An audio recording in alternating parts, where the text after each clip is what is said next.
Mhm.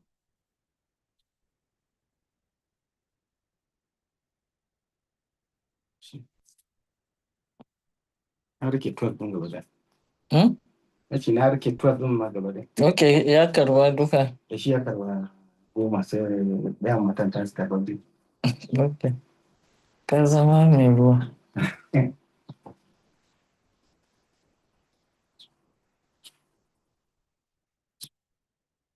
Ni na san kudin nawa ne.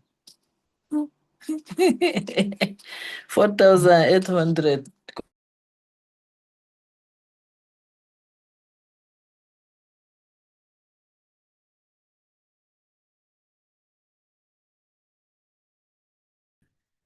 Yes, it's one.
Good morning.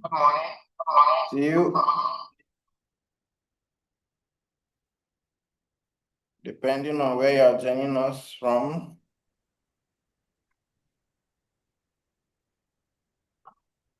Those online, can you?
What?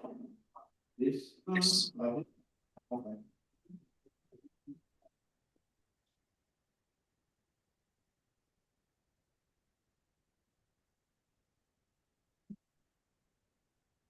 Your Lordship, sir.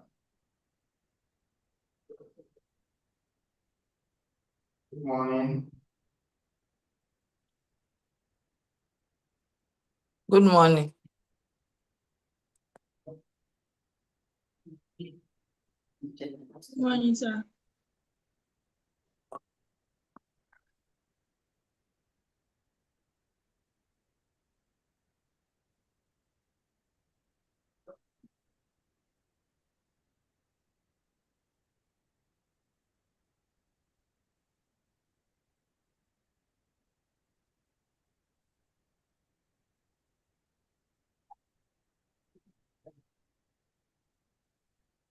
This is more. You change it to direction. All right. So,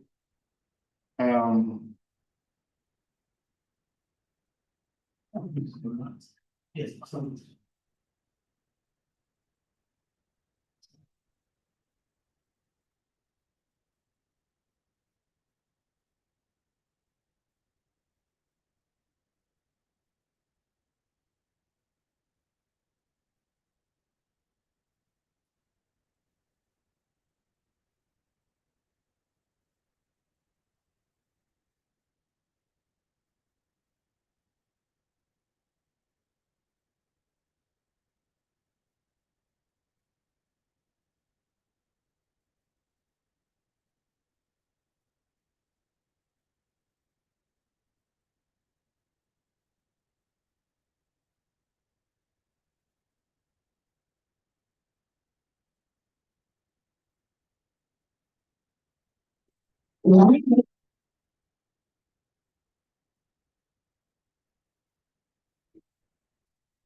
back for that.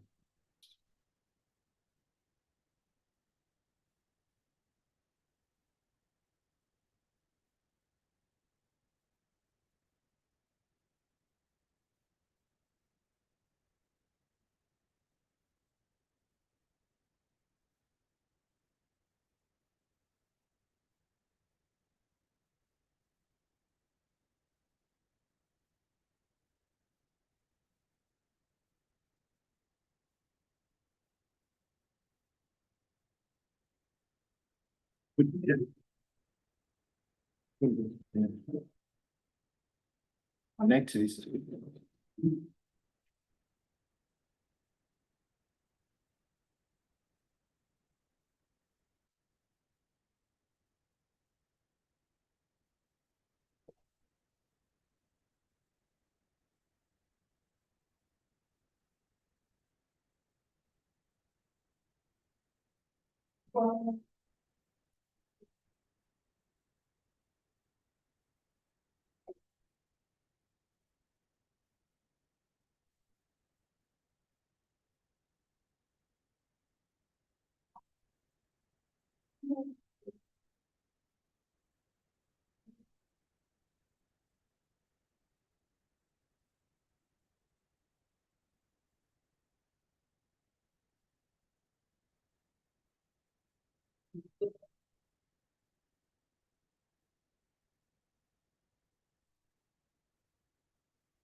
Good morning.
Hello, good morning. Please, can someone speak?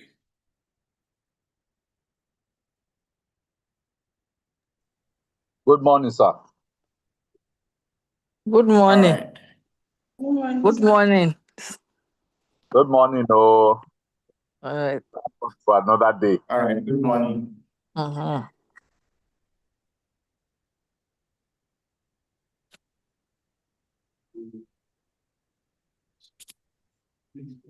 The signal.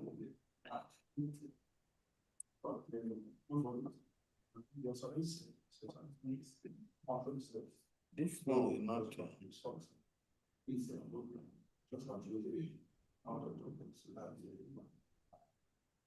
It's not the signal.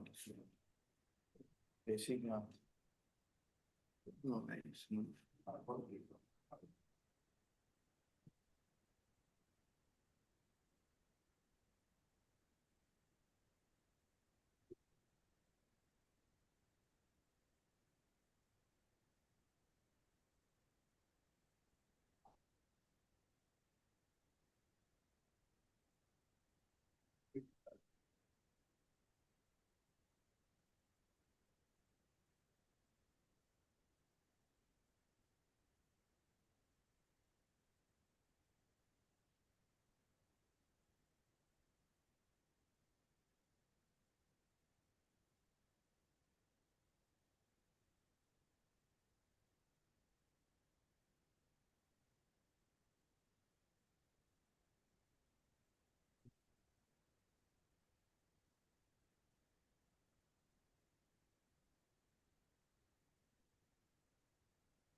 Good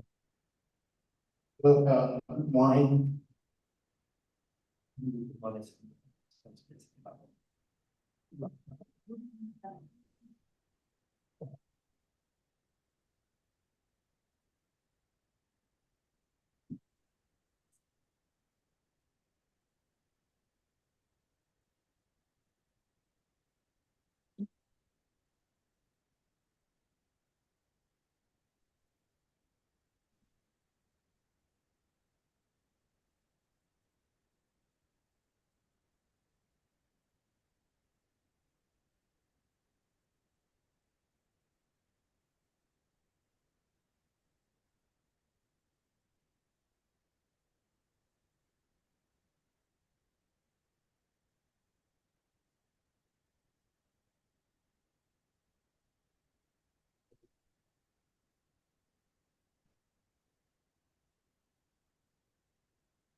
So, all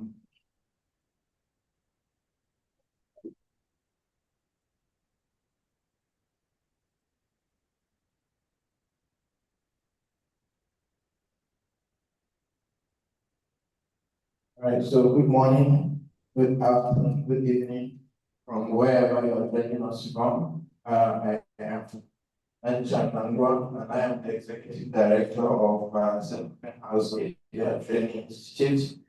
I want to formally welcome you to the call of this mediation skills training and training of trainers certification course. It has been an interesting journey thus far. So this morning we want to just continue. You can see senior citizens, those online. Thank you for joining your lordship. Christine, we're happy to have you. Thank you for your persistence, Paul Ibrahim. And Rukaya was supposed to be here physically. So I'm expecting you to be here on virtual.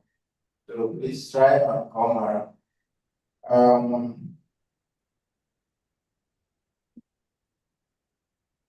We have stated earlier that we're going to be doing some practicals and I am going to do your projects. Yeah, in concluding, I'm going to do a webinar. So just preparing your mind then because we are going to select the topics, we are going to get those who are going to serve as keynote speakers, consultants, among others. So we thank God that He has given us the opportunity to continue this program. As some of you are not aware, actually, in the course of preparing for this training, and my wife had an accident. So, you are not aware, I sustained some injuries. So, I'm getting better. And so, you can see actually the impact and then some of my body. So that I believe that whoever has tried to see that training is not cool. But I think we are already going too far.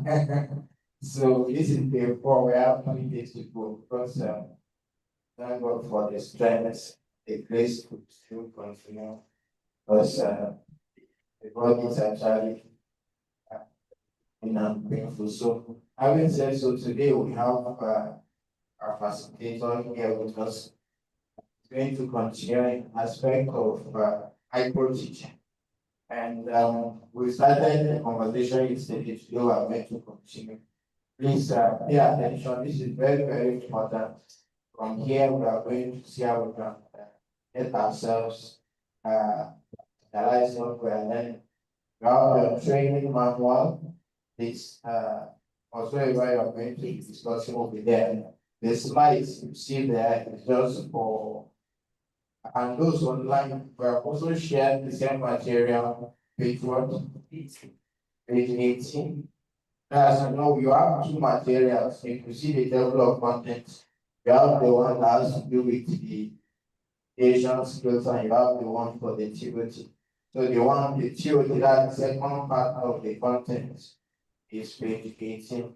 So you can take it up and then follow.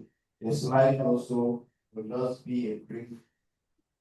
So without wasting some time, I want to welcome Mr. Chidabara. He's a teacher from all applications, from primary, secondary, tertiary, and the university. So has tested all of it. So thank you for being here with us. I hope you are well interested. Thank you for this question. Good morning, Excellencies. Now, we yesterday agreed to module 2. Actually, it's one of the practicals under module 2. Just to give you where we are coming from. So module 2 training methodologies and facilitation skills. So there are a number of practicals that ought to take after that module, which is micro teaching sessions. Now, I often take this course in training teachers, but here we are taking it in training mediators. So the concept will change slightly, but the idea is generally as you were. So this is the next slide.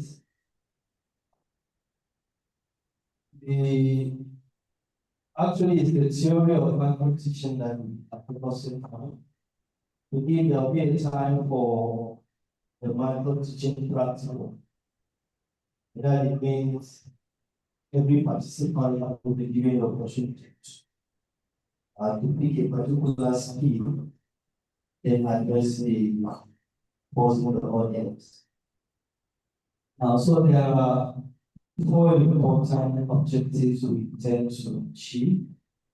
Main components of mediation, micro teaching, and the benefit in mediation training, the common topics for micro teaching, and the needs of using video or videos in micro teaching. It's license. So, micro teaching has a practical scenario for training methodology and facilitation skill. The mediation is actually a session that is structured, session that is meant to be for just a few minutes. Unlike the normal classroom that should have taken maybe an hour or more.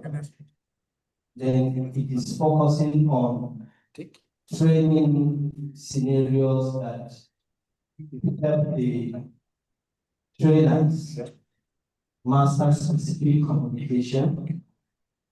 We know we have a wide array of communication. Can you go there? Stay there. Let's on this lines. I think probably one side you that.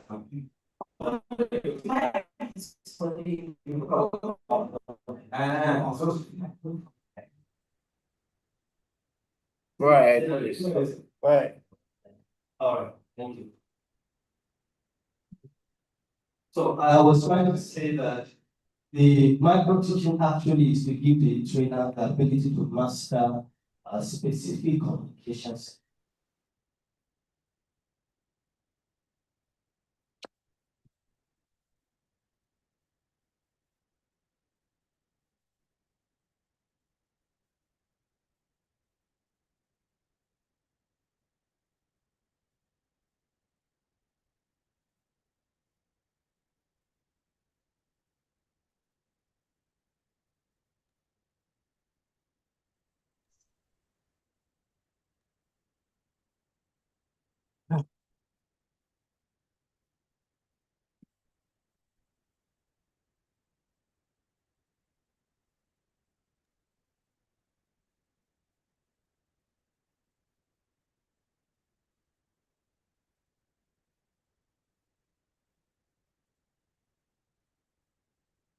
trainer or the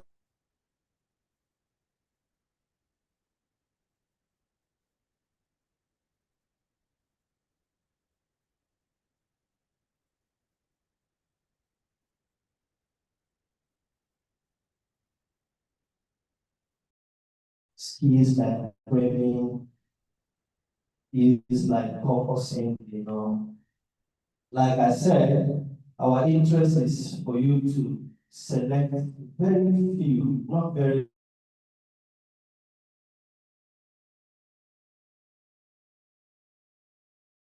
competent to have or to have very much competent at using. So and then so opening of session is another skill. And then when that is done, we are expecting immediate constructive feedback. So yeah, and then within the short duration of time that the teacher will handle the class, we expect the audience, experts that are there to offer feedbacks.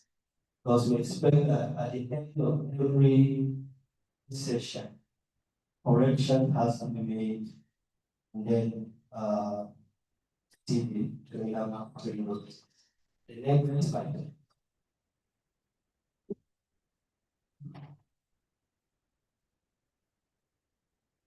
So the main components of mediation micro teaching, one of them is the IMS report. Instead of conducting maybe a session of 1 hour, which is what we call the macro teaching now, which is NTR, it is a session is intending to for a specific skill, very, very specific. So such as skills that can help a mediator handle high emotions disputes, managing the caucus, and brainstorming solution. So this is one of the components of the micro teaching. So it's highly targeting at very specific skills. All right, the next slide, please.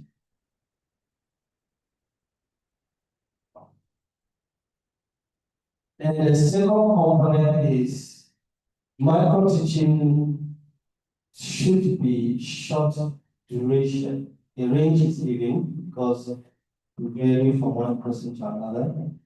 So we have a range of about 5 to 20 minutes. Supposed to be kept brief, right? And then the audience should also be small.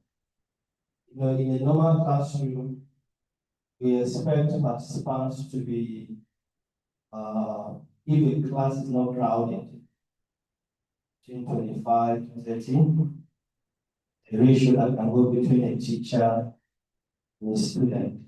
But now we're looking at the micro class. So 5%, such that the class is sufficient enough not to create a complex, because the larger the class, the dynamics of the class will change.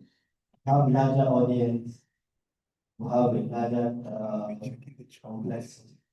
So we intend that the number of participants should be very few. This is to reduce overwhelming trainer for teaching. And then the third component is to teach, to critique, to teach the text like the title. And the first thing is to teach. Then you are critiqued, which is more of a feedback. Then the trainee teach again, how we make some correction. I believe we'll have time to do that.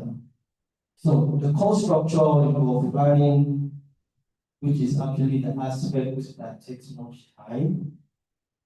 The planning is not part of the 520 minutes.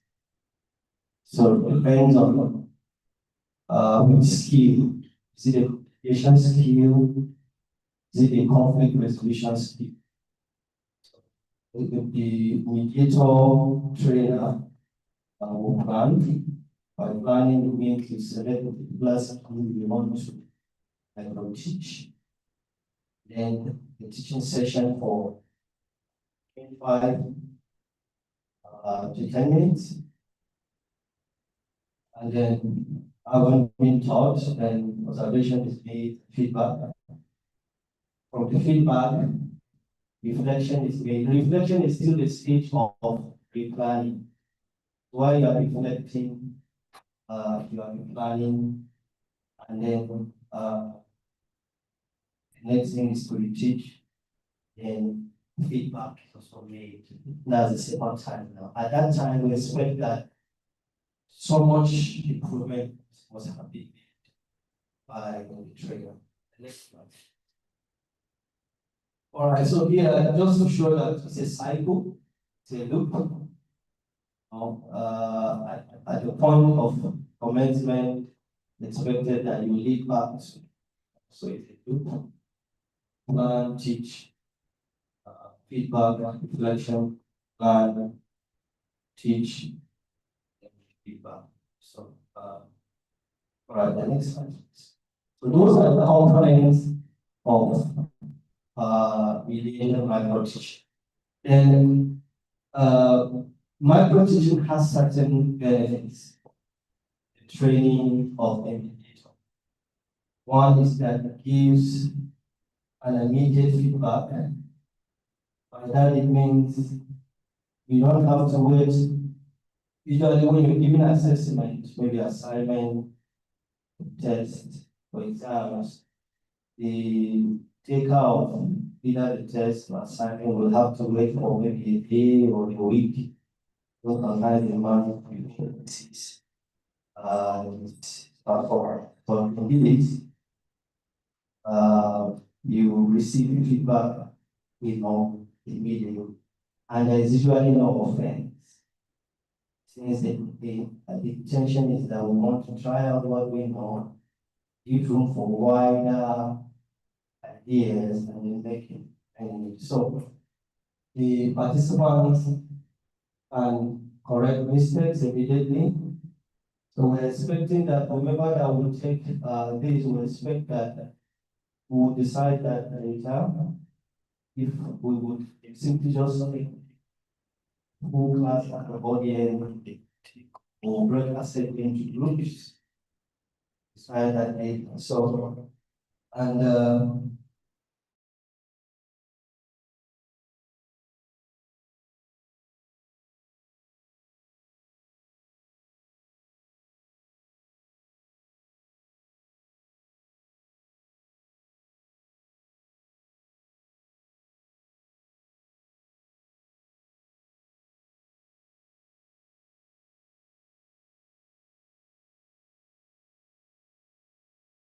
in doing that, easily develop a bad habit, right?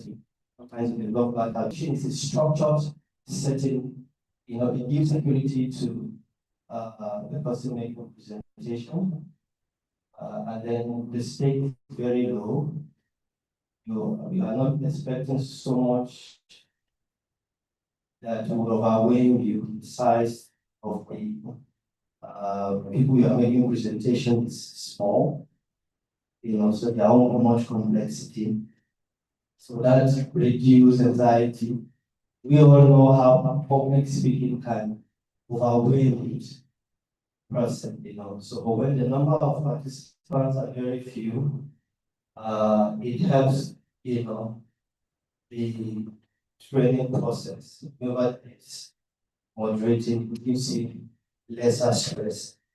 And then it makes a person be confident. Because we all know that what gives a person confidence is when you actually know what to deliver. So, and then the environment is supportive because you're expecting that correction and feedback that will be given later is responding to make or bring improvement. And then confidence before engaging in a real mediation. It's been just like medical doctors that have to work on cadaver, before they have the real human case to handle. The next slide. So then, no, we've gone ahead. Okay, then the next is enhanced reflection. Yesterday we talked about the philosophy of teaching mediation. One of it is reflection. So it enhanced reflection, the expression where we use video to record, like the micro teaching session with my regular student, we do record it, video recorded, and then we analyze their performance. Of course, we give feedback right away, but I will have opportunity to sit back, look at their performance, and then make contribution. So recording my practice session gives the trainer the opportunity to reflect. And then it gives you the ability to review certain gestures, non-verbal cues and languages, which can foster more self-aware practice.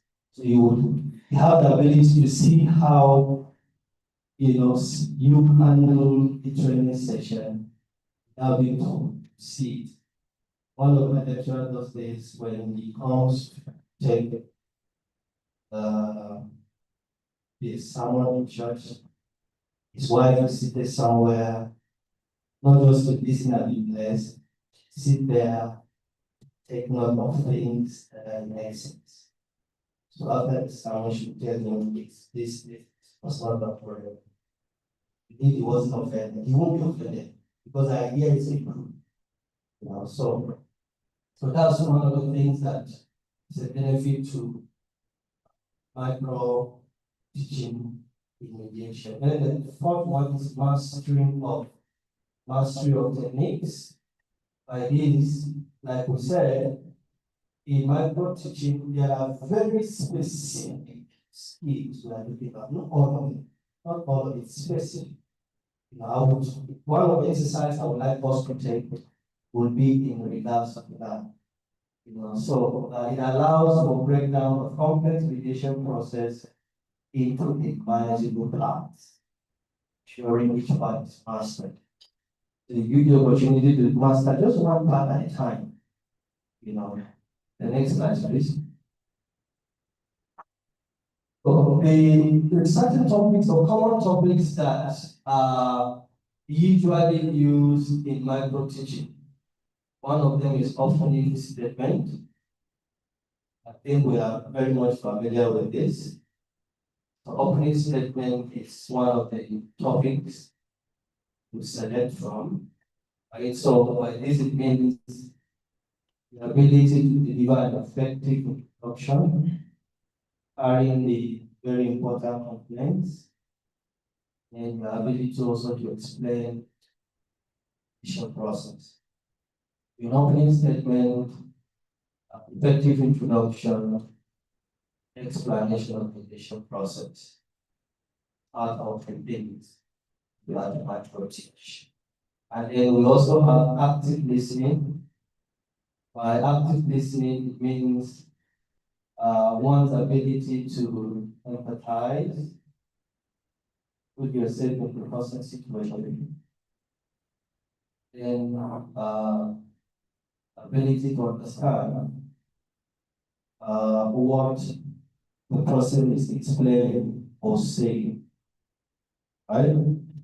So active listening, you are not in a hurry to, maybe you have something already in your mind, it's a similar case you're familiar with, and you want to make conclusion and for the full facts fully be presented.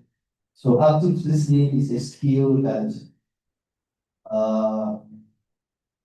mediator or a mediator of traders need to master, right? And then ability to by active listening to ability to deduce the non-verbal clues, like the presentation we had yesterday, in regards to communication. Sometimes people have so much to say, but one does not listen to them actively. They hold back some things that will be useful for the communication process. One's ability to listen would also give the person coming in for mediation that. So that's one of the second topic that we handled. Then the third topic is reframing and equality. So by this it means one ability to have listen to statements that are negative. The mediator trainer has the ability to change or turn those kind of negative statement into something constructive without necessarily taking side. I was in a church Bible study, and they were talking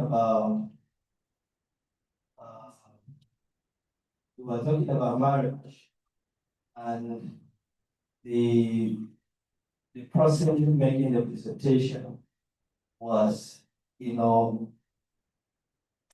was not on the side of a woman leaving her husband for whatever reason. And a particular woman was, I was not a member of that church. I went for something, went for a presentation there. So I was listening to their different presentations. Eventually, I learned that, the women were,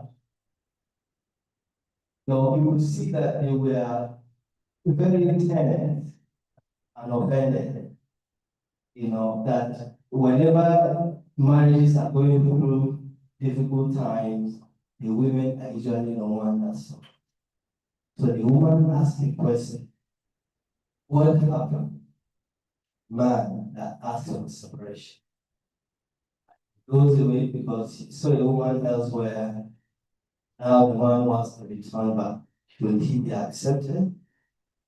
Even before the person coordinating the study, you could see how the women were very tense. They know, hey, why should we come back? You go there and bring, disease and then bring it to the woman.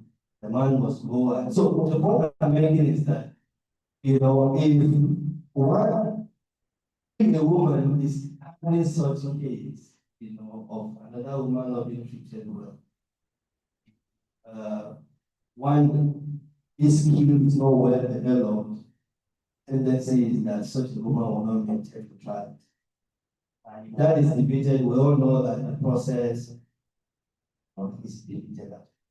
So, reframing and neutrality as part of the topic that we are supposed to master, the encompassing management, that is the ability to know when to call for it, and the ability to engage the parties effectively. Because the idea is that we want it to be a private moment for them. If we make it private, and at the end of the day, not much more is being said for her, that in itself too is affecting the process. So conducting private caucus effectively, and then blue job also has to do with summarizing what has been agreed on, and then ending the session format. And remember that in a mediation session, it is not just that an agreement has been made, but that the relationship is restored. At the end of the mediation, if it is money that should be paid back, or should it end at just money being paid back? Should these two persons see each other and want to talk to each other? This is, relationship should be restored. So closure is another topic that I'm taking. So I'll give them a minute to look at these topics and then arrange them in order of preference. Because from this topic you are selecting for your presentation. We are going to micro teach, like I mentioned before. What we are doing now is the theory. We're going to take the practical also changes. I'll give you a minute or two to prioritize these topics. Look at them, prioritize them from top to bottom. At least from there, we will know which topic you may want to micro teach. I'll give you a minute or two. Virtual audience, you can participate in this exercise. Let's look at the topics that you can use. The participant online, we have an exercise to take now. Look at those topics that can be used in micro teaching session and arrange them, just prioritize them from the one that you think you really want to master. And in this case, it's not all of them.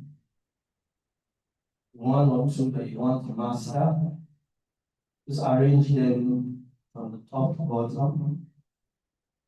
And then we would have this one question. That's from right. We have opening statement, active listening, opening statement, active listening, reframing and equality, focus management, inclusion. There are others that are not listed here, skills like questioning. You can add it up if the class you want to master, not captured from this list.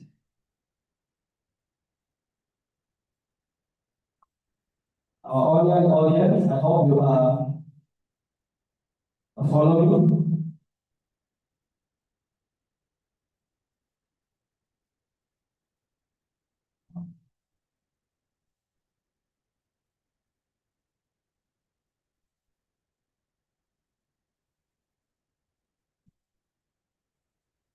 This is actually the only exercise we are taking, so please, those online, please confirm if you can hear us and you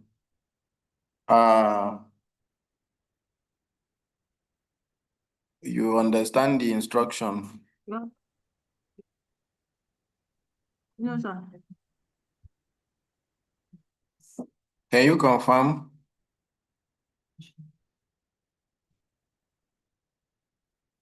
No, sir. No, sir. I didn't get the instruction. Please, online participant, can you speak? No preference or whether need. Sir, can you repeat the question?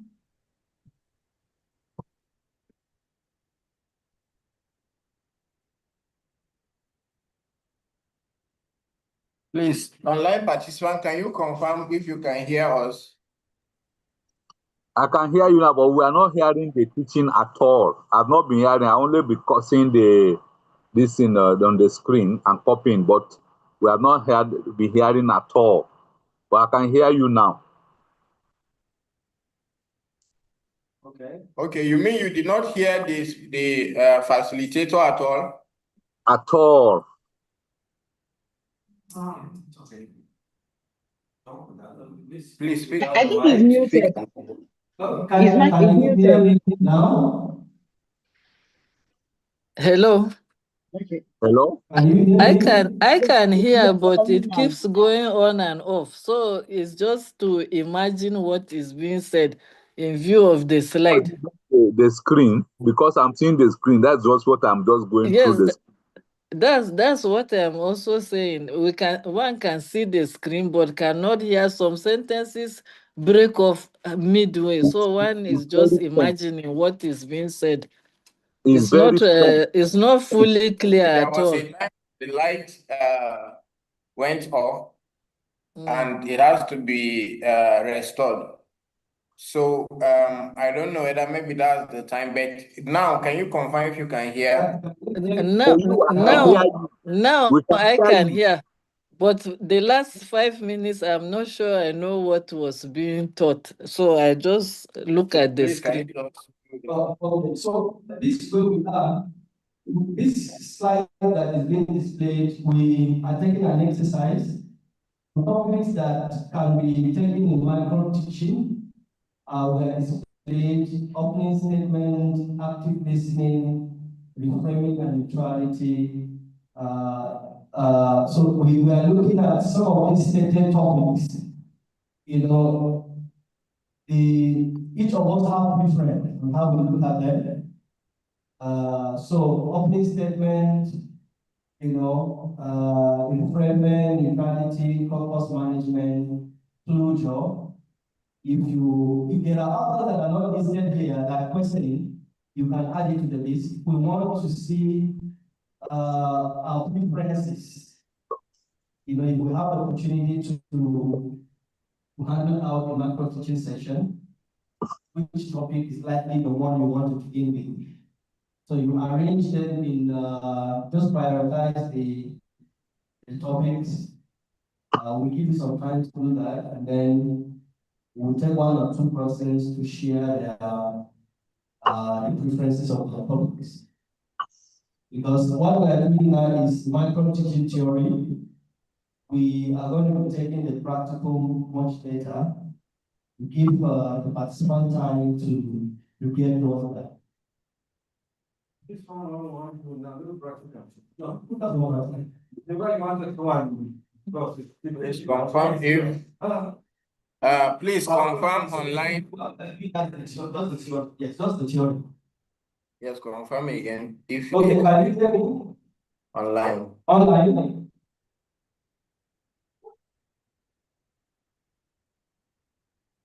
Can you hear me?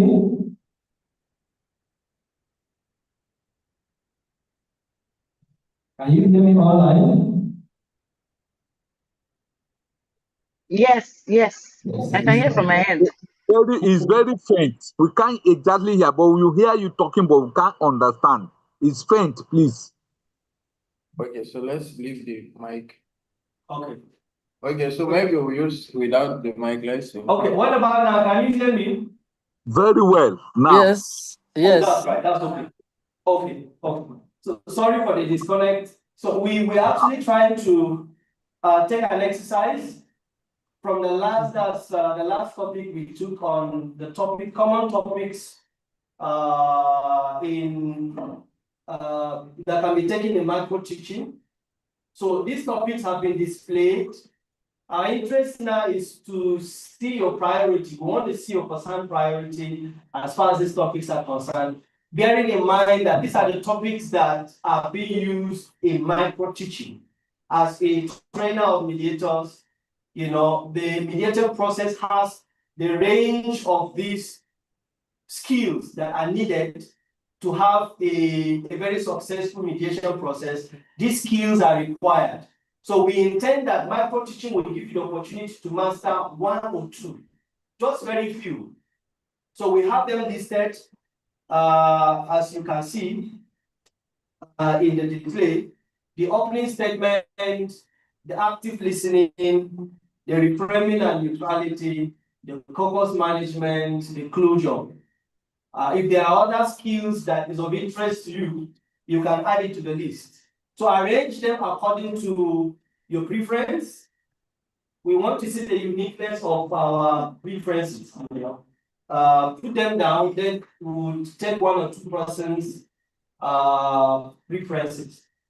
So we give you some little more time to do that before we take our responses.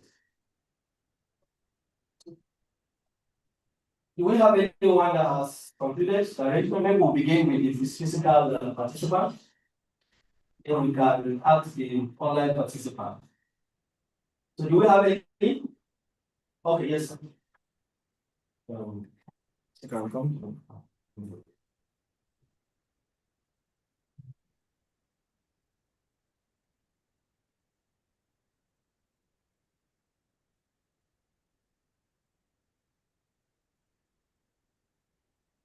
Good morning, gentlemen. Good morning.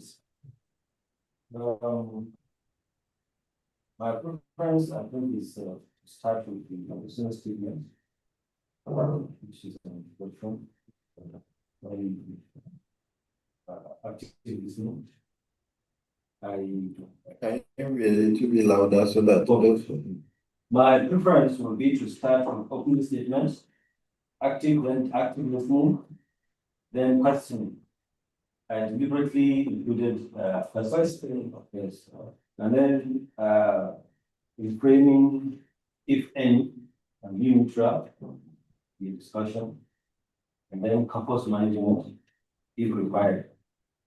And then, of course, observing body language for the response. Of course, and then it's good. So please, can you help us understand why you introduced questioning and some of the ones that were not listed? Now, I already introduced questioning and body language. Yes. I included questioning so as to know from the parties the directions they want the session to go. Without questioning, I may lose out in one or two things we actually want to achieve from the question. And then body language. Body language says a lot. When you observe the body language of participants, you can be able to detect first hand whether you are going in the right direction or somebody is not happy with what is happening or is otherwise too emotional or getting emotional, things like that. So when you observe the body language of the party, you can be able to also determine when to, go into a corpus session. Without the body language, you may not be able to determine whether effectively to determine whether you are to go for focus session or not. Unless maybe sometimes it will be too late for you to realize that it is time for focus meeting, and maybe even 2 days, maybe damage have already been.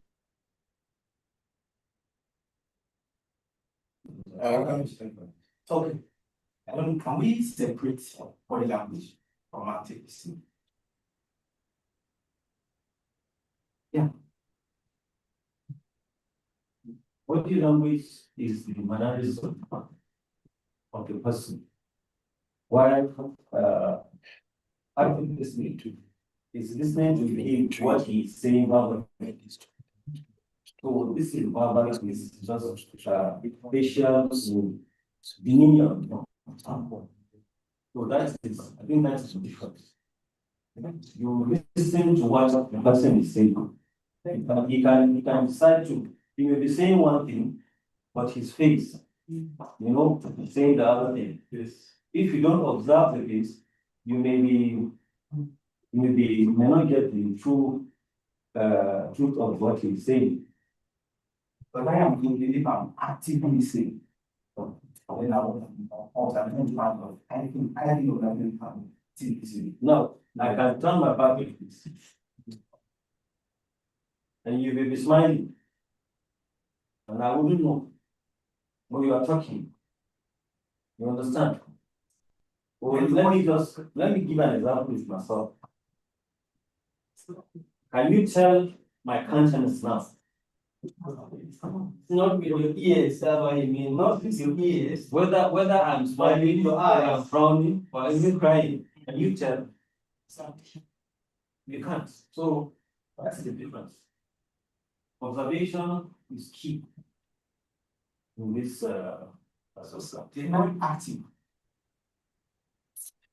You see, the listening is with your ears. Observation is with your eyes. Can I just quickly? Okay, on this, on Christian class. Okay, no, something. I think there are two different things. You know, it's almost like I say non-verbal and verbal communication. My experience is that you could be listening actively and you can still miss your body language. For example, I can be listening to you, I'll be actively listening to you, and by the time you finish talking, you make a gesture like me. I can miss that. And that body language suggests is completely different from what you just said. Now, if I don't take steps to find out what is that body language for, and I leave it like that, now I will have listened to you actively, but that body language is saying different. For judges, they teach you, they say that you don't just listen, you observe the meaning. So these are two things, two different things. Sorry, you listen actively, yes, but you also observe the meaning, which mean body language and the rest. Now, like somebody just said, you can be saying a different thing, and your body language is contrary. And it's something I think I want you to agree with me. It's something we experience on a daily basis, and if you're not careful, you listen. You think you listen to the person, but his body language is saying a different thing. So I think to me there are two different observation in your listening. It's more active. Yes. That's why it's called that. There are other things that building off that makes it called active listening, not just to hear. So if there is no observation, Not just to hear. there is no observation, then there is no activeness in that listening. That is the point. And yes, actually, that. Speaking directly from our mind. What is active listening? It says demonstrating empathy and understanding verbal and non-verbal cues. What active listening? But you don't just pick the word listening, meaning you are only using your ears. You are both verbal and non-verbal. So when you are actively listening, you're hearing, you're seeing, all your senses are, working to understand the totality of that practice. So that's the idea now is active is actually very broad. It's broad. That's very, very broad. It's a qualifier, active there is the qualifier of the type of listening that you are listening. He said he's going to vacate in the next 1 month. He said, do you agree that you are vacating the practice the next 1 month? He said, yes.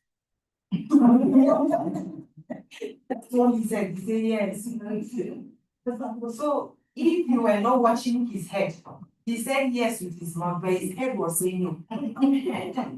So he was not really agreeing, he was just saying what he expected people to hear him say, so that he said yes. That's what he said.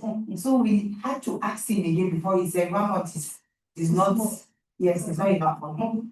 So if you were just listening to him with yes, you will know that there's still a conflict on where to live.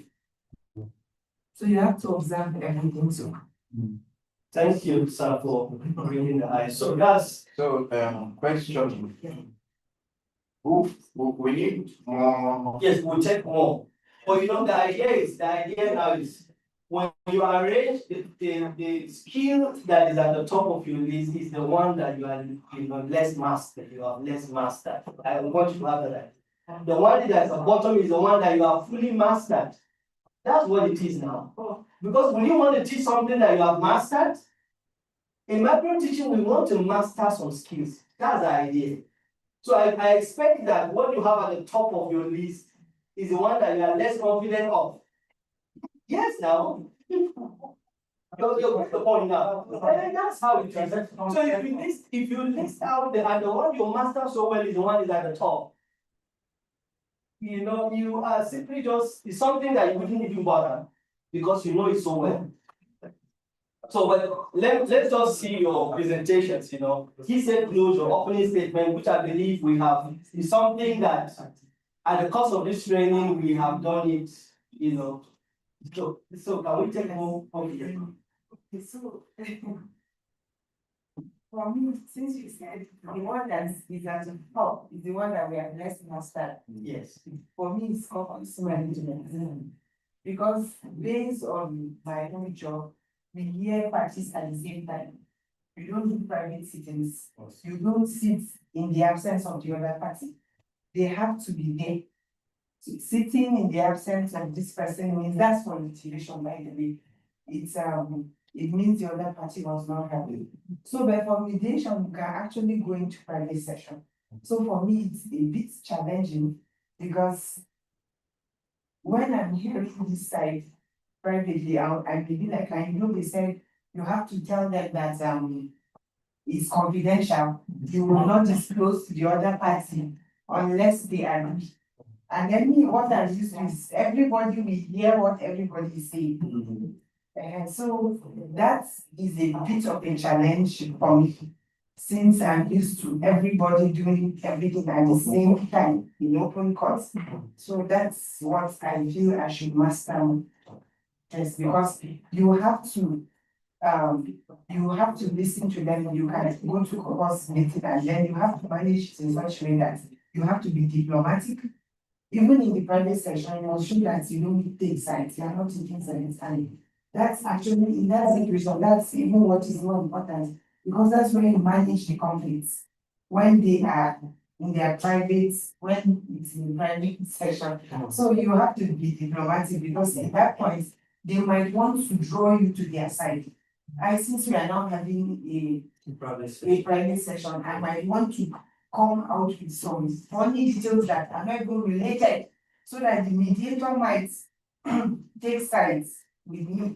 So one has to be diplomatic, one has to actually listen to understand what is necessary in resolving that dispute and what is just extraneous things that the person is saying. So for me, that's great. All right, so let me come in here. Okay. So, caucusing, that's why we emphasize the need for your opening statement. That's why we took time to do processes of mediation and opening statement. Ordinarily, when you are discussing the processes of mediation, you have to talk about opening statement, but we deliberately put processes and stages and then opening statement is for a reason. You see, when you don't take time to let the parties before you understand what they are there for, then you run into a lot of problems. So, but if, for example, you tell them, that opening statement helps you do a lot of things. You help the parties to understand that you have the competence and the ability to handle their matter. That's why you are introducing yourself and you are telling them that you have been trained, you have been certified by so institutions, you have conducted mediations, maybe similar to, just to establish that, isn't it?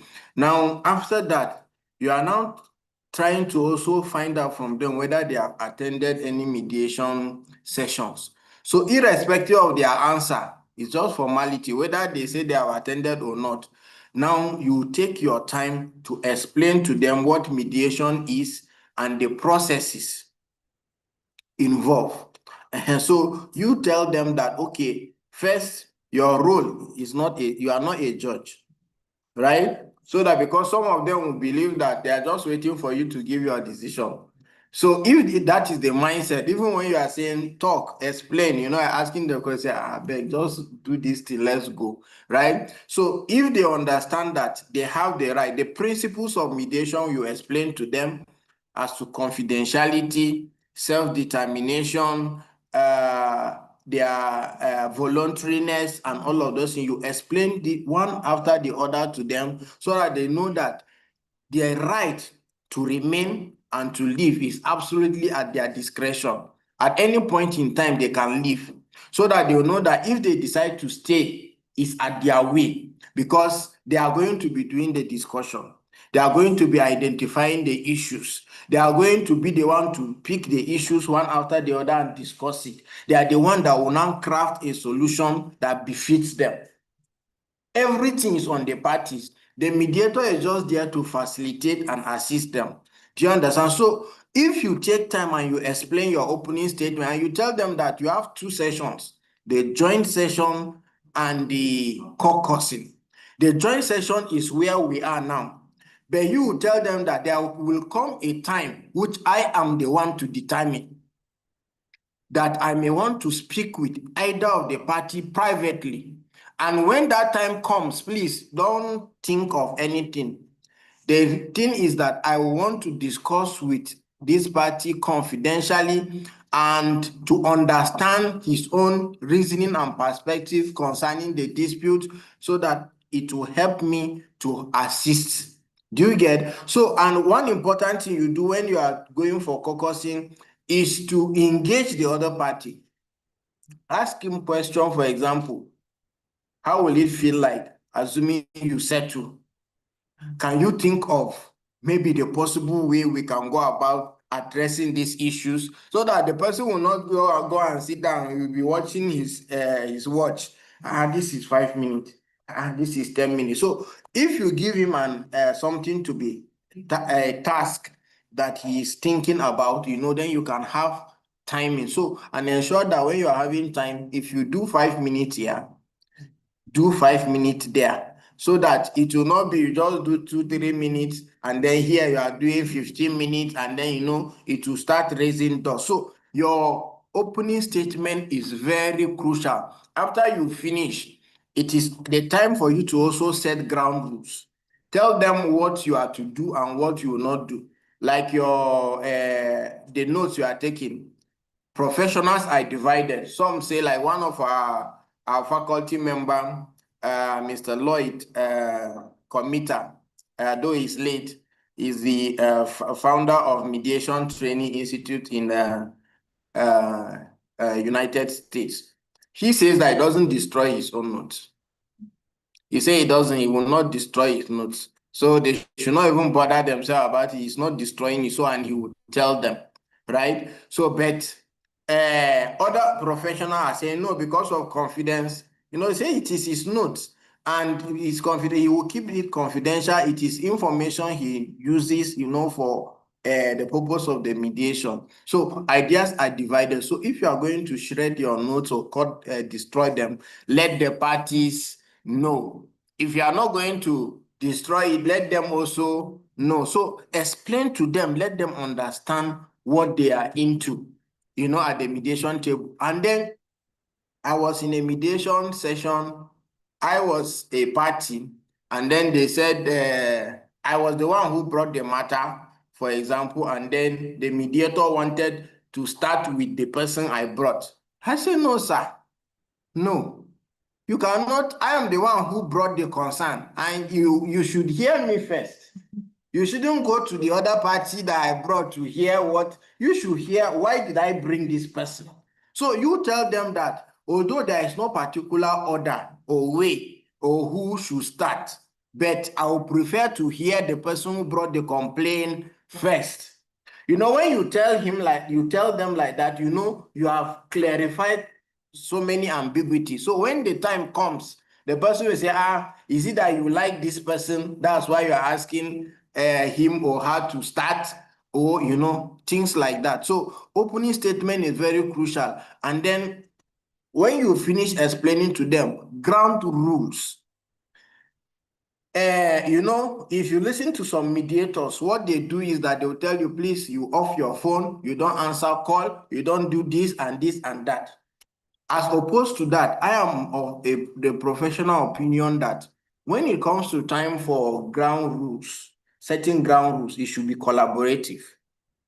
So that at the end of it, they will not see you as a judge or somebody who imposed rules and regulations on them and you say it is not court. So for example, if I say, because we want to have a very fruitful conversation and we are all adults, do you think it would be okay for us to put our phones on silence so that we can have minimal distraction, and all of them say, oh, yes, yes, yes, yes. And somebody will go and say, this person cannot stay without his phone. You will be pressing it. You say, don't worry, but let us agree first. Do you understand? So collaboratively agree. So, okay, please, but in case you have an emergency, you can just what? Raise your hand, and then you will be given opportunity. You go and answer your call, isn't it? So you are setting grounds rule collaboratively. We are together in it. So nobody will come and say, no, you just told us what to do. So you said, okay, because we are adults, and we are trying to find a solution, it will be good for us to be decent in our conversation. So do we agree that we should not use provocative words, insults? There is a way you will say something indirectly. Say, you didn't say he's wawa, isn't it? Abi? Do you understand? Is there anybody who does not understand Hausa? Okay, you don't understand. Okay, so for example, I'm not saying that you are foolish, but I say, oh, I thought you are even a wise person. That's an indirect way of insulting somebody. So some people, you may have very difficult parties in your this thing. They will just be sending words that will just be pinching and pinching. And those are the things you need to. So you want to address it. Let them agree to it. Let them decide it by themselves, so that when they violate it, you remind them that, oh, this is what we all agreed, isn't it? So please let us maintain decorum and not do this and this and that. Do we understand? So opening statement is very, very important and critical. Then when it comes to questioning that he raised, questioning is a tool, both for lawyers and non-lawyers. In mediation, you cannot do without questioning. It's a skill that you need to master. There are situations where you just want a yes or no answer. If you have opportunity to settle this matter, will you take it? Yes. But if you want the person to tell you more about, so you ask open-ended questions, something that will give you an opportunity to talk and talk. So when you say, can you tell me how you're feeling? What is making you feel the way you are feeling? Why is this matter important to you? You see that the person will talk and talk. So you have to learn the art of, in fact, even when you get to a point where the parties are not talking, sometimes it is your ability to ask questions that will bring you out of it. So you must learn. You must learn. And remember, this thing is by what? By practice. So by the time we all succeed in the training, we are going to be having faculty meetings where we have to get ourselves grounded before we go and teach other, because when you go to teach, you don't know who you are meeting. The person may even be like a professor in mediation, both in practice and then you are just before. So you have to equip yourself. So those things that he mentioned is very important, and you must go and study, find out. If I want direct question, sometimes you want specific answers, so that you get a direction as to where you're going. You know what and what you need to ask. Thank you very much. Thank you, Boris. So can we pick on one question, then we go back to online? Yes. One of our teachers also told us that sometimes from the caucusing, you get information that you now bring into the collaboration mediation. But just now, one of you was saying that anything in caucusing is private. Okay, let me still come in here. Now, you see, caucusing has different purposes. You use caucusing strategically. Just as I said, you will determine when you are going to go into caucusing. Now, when you discover that the parties have become hostile to each other, in fact, if you are having a successful mediation, you get to a point where you begin to remove yourself. When you get to a point where you see the parties, they started conversing with themselves, you know that you have made significant progress. You are not the one. So normally the rule is that caucusing is private and is confidential, just like the process. But somebody will tell you that actually my last born, it is not my husband that gave birth to him in caucusing. Should you go and tell the husband during mediation? So sometimes, and some, because of the extent to which you have gone and you want to resolve, they say, I don't care. If you want to tell him, my own is that I just want this issue to be resolved. So when you finish your caucusing, you ask the party, please, this information you share with me, is there any part or anything that you will not want me to share, or I can share anything with the other party? Say, no, don't dare it. You know you have gotten your warning. But the information, if you know that this is not the son, you will go, when you are doing your caucusing, you can use the opportunity to test the ground. You are not saying that the last son, if you bring an example, a scenario, for example, to say, I have this situation where, a neighbor, for example, and I suddenly realized that he has 3 children, and he was very happy. All of a sudden, he discovered that none of them belongs to him. If you see the when you see his reaction, you know that even though they gave you permission to share, you are not supposed to, because you see his reaction. Now, when it is said that he is the one, you know that is going to be trouble. So you are, as a mediator, you have variety of skills and you need to utilize them at each point. You test the ground. You use caucusing to also do reality testing. Right? Some people have unrealistic expectations. Somebody, because of 500 naira, you are saying they should pay you 5 million damages. How? Can you tell me which business are you going to do, and for how long will you use 5 naira to earn 5 million? Because you are saying it's damages, maybe they should compensate you. So this compensation, can you explain to me? And you cannot do that in a joint session. When you do that, it will be like you are taking side. So that's why you are saying you are not going to be like a devil's advocate. You employ somebody and it seems to be working against you. So you ask difficult questions. You ask questions that will bring, okay, sir, how much is a bag of rice when you bought it? How much are they selling it now? Can we call the market and find out how much it is? So why are you saying that they must pay you so amount of money? Do you understand? So that all these things you are doing in what? And you will receive information that will help you. I've shared something with you before. I said I was a mediator in a session.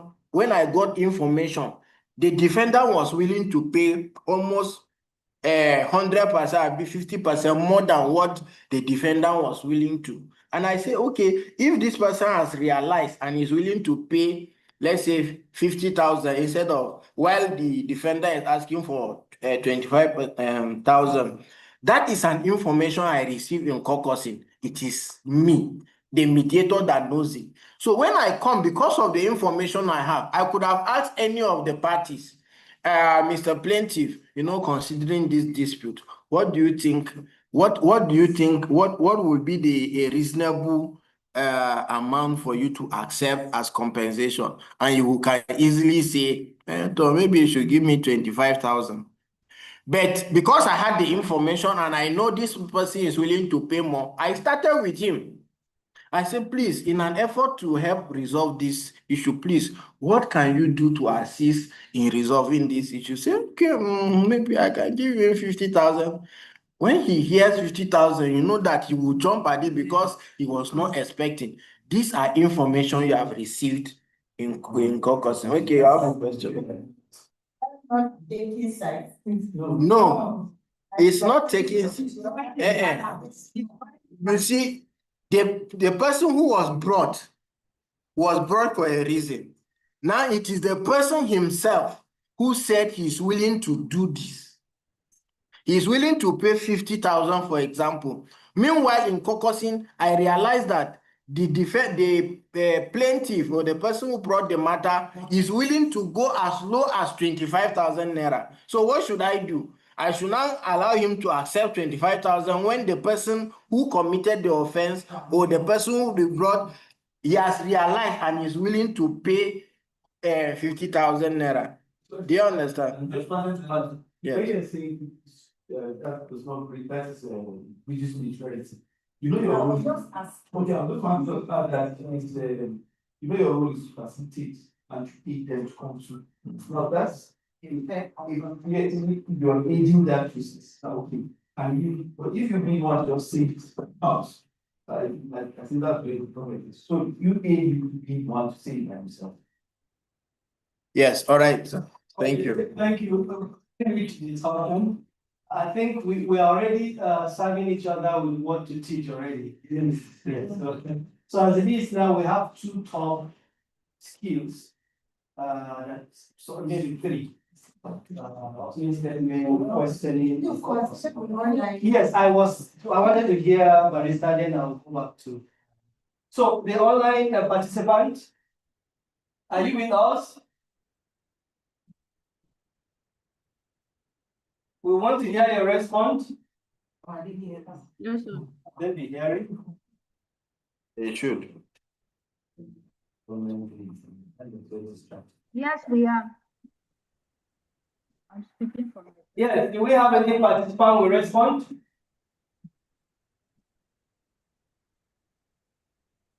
Okay. Your camera is your audio is on. Are you speaking? So let me come back to this. Do we have any response online?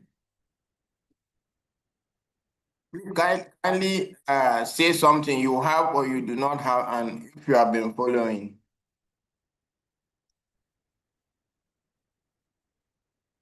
No response, sir. So please, can you confirm if you can hear me? Yes, sir. We can hear you, sir. Yes, we can hear.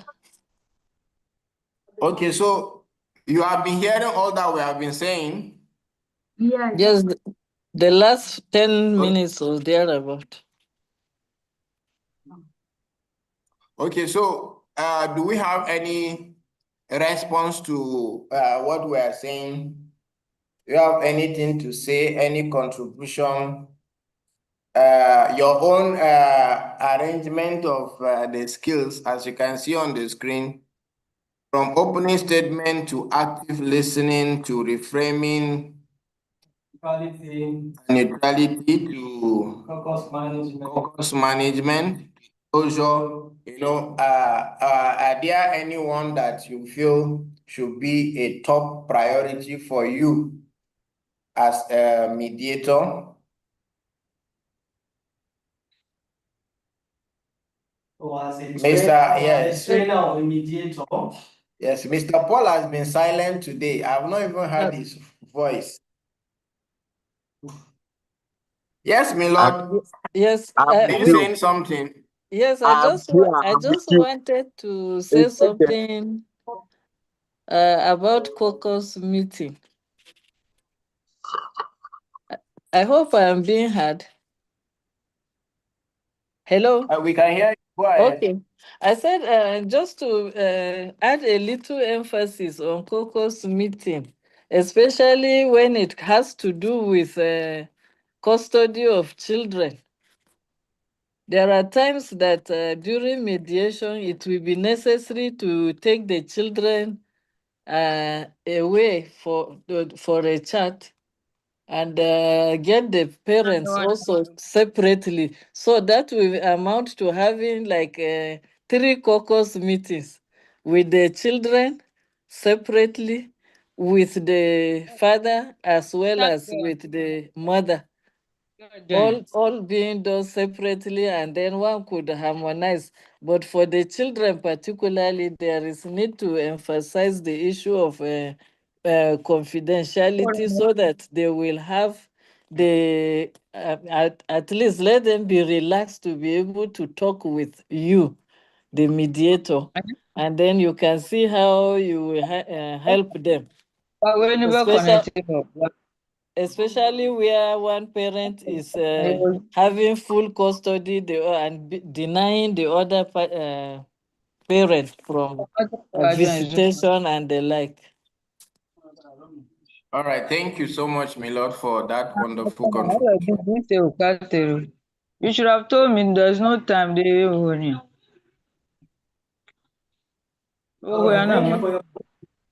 Okay, I saw a hand. Is it Infinite Smart 6? Is it Amada Innocentia?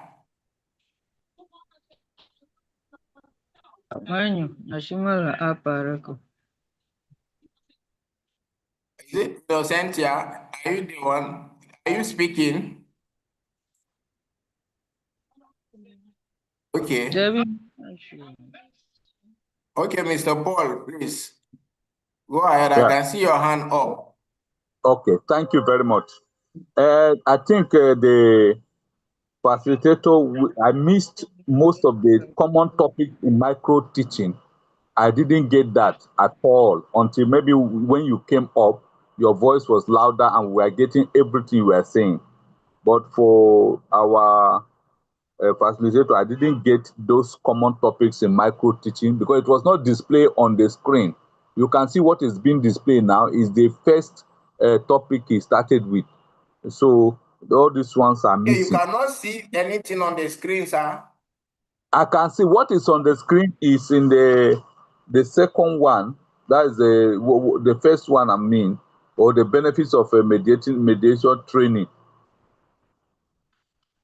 Okay, so from the beginning, these are the things that he taught. From micro teaching. Can you see the screen? Yes, I can see the screen. So he said that your learning objectives you include the main component of mediation micro teaching, and then the benefits in mediation training, then the common topics for micro teaching using video in micro teaching. That's what he set out to do. And then he made an introduction of what micro teaching is, and he said that micro teaching sessions in mediation training, they are structured, short duration, and highly focused practical training scenarios that are designed to help trainees to master specific communication skills, like the skills that we are mentioning at the last stage, that we need individuals to develop mastery in either one or two. And we said the skills you are developing should be the one that you do not possess mastery over. So that will be your top priority. So, and we went on to the we went on to the main components of mediation micro teaching. That's micro teaching in mediation, and we said that you have what is called targeted skill focus. And here, instead of you conducting a full length mediation, the session is isolated, to help you understand a particular skill. For example, if you want to develop active listening skills, so you do the session just on active listening. If you want to develop the ability to do caucusing, you are going to do a session that will warrant you to just go into caucusing, and then you see how you manage it. So it's specific skills, that you need to develop. If it is communication you want to develop, you go for that. That is one of the things that we look at. Then you look at short duration and small groups. It's just between 5 to 20 minutes. You do the session, micro teaching, and then you have opportunity for you to have some feedbacks from what you have presented. So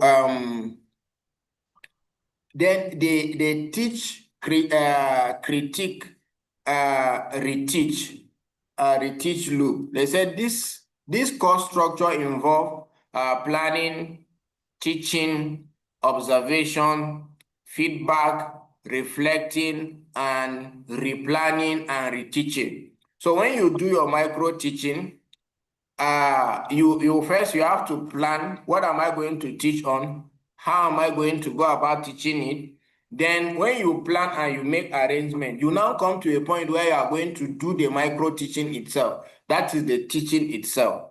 Then observation, both, micro teaching usually is before your classmates, before your the same participants, so you are a participant and then you are teaching before the participants. So that will give you opportunity for them to observe, make some criticisms, give you feedback, and then at the end of it, you go and reflect. What did I do well? What didn't I do well? What could I have done better? Oh, my introduction, I would have done like this. The main topics, I now did introduction and I didn't have time to do present the main component of what I want to pass across. Things like this are some of the things that then if you have opportunity to redo it, because we are saying micro teaching, when you do, you have opportunity to do it again so that you can improve on some of the things that you have learned before. Then that is it. So you have replanning to correct some of the mistakes, and then reteaching. You are going to do it again so that you will learn how to do it. So then the benefits of this micro teaching in mediation, we said number one is immediate feedback and improvement, which we have explained, and then reduce anxiety and increase confidence. Some people, some you find some participants, they know this thing, but when they say come and teach it or say it, they start jittering, they start, sometimes they even forget. Maybe they have stage fright and all of those things. So this will give you opportunity to be able to, when you do it the first time, you do it second time, you discover that there's actually nothing there. And nobody is going to flog you or beat you, even when you make mistakes. So you become relaxed. And it is the same thing that you take from your micro teaching when you have opportunity to teach other audience. It's the same thing that you are going to do. That's the benefit. Then enhance self-confidence. The key to mastery or the key to confidence is when you understand, you know what you are actually presenting. So no matter how they cut you, as long as you know the subject matter, whether you are sleeping and they just wake you and they cut you unaware, once you compose yourself, you will be able to. So enhance self-reflection. When you finish all the processes of micro teaching and the rest of it, you'll be able to easily, because you are taught the theory of micro teaching, you will now have opportunity to self-reflect. You can easily know that, oh, I have not done A or B or C, or I missed out this and this. That's reflection. That will give you opportunity to do an enhanced one. Then mastery of techniques. You discover that there are different techniques for you to pass across your message to the audience.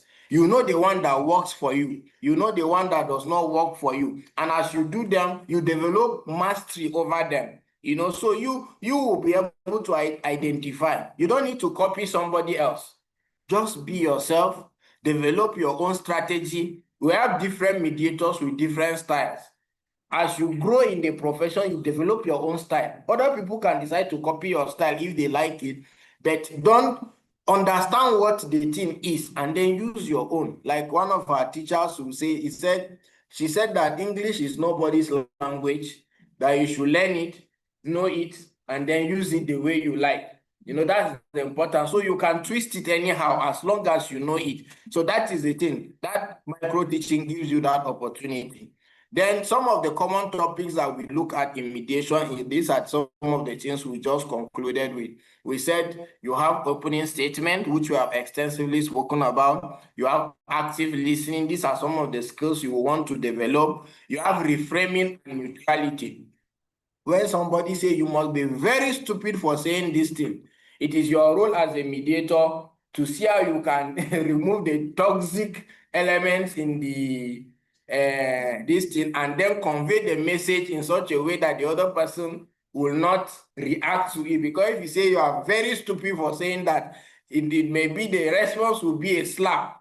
Am I your mate? So things like that, you reframe toxic things, and yet not take side. You have to be neutral. Then caucus management, which we have spoken, the reason for caucus, it breaks deadlock, it makes you do reality testing, it makes you understand the perspective of the participants, properly, and those things. Then closure, you are summarizing whatsoever you've agreed upon and ending. Some people will do a wonderful session. Have you settled? Yes. What is the settlement? He said he's going to pay 10,000 naira. So, how is he going to pay it? When is he going to pay it? You left all those things. So you see, at the end of it, before you can get that thing sorted out, you have to even go back to another mediation session. So this is the time to summarize. Okay, is it dollars? Is it $5? You say I'll be 5,000. You say, no, we're talking of dollars, so I don't collect naira. So you see, you have clarified. So these are some of the specific skills you need to, because you may do a wonderful job, but at the conclusion of it, if you do not tie the loose ends and cross your T's and dot your I's and all of those things, you may end up wasting a lot of opportunities. So I think that is all that we have said about this. So Mr. Paul and those online, do we now understand what micro teaching is? Very well, sir. Thank you very much. All right, thank you very much, Yes. sir. So these are the Very well. these are Thank the you. things that you were talking. These are the Thank things you. that he gave an exercise. Yes, sir. So, I think we have that. If we don't, then we'll just complete. Okay, so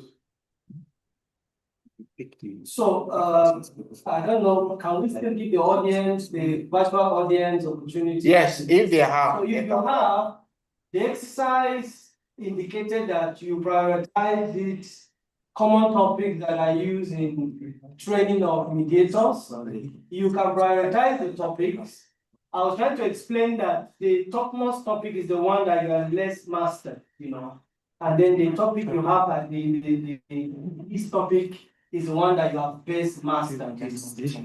So far, we've had 3 topics that are standing out that some of our participants might teach. Opening statement, focusing, and questioning.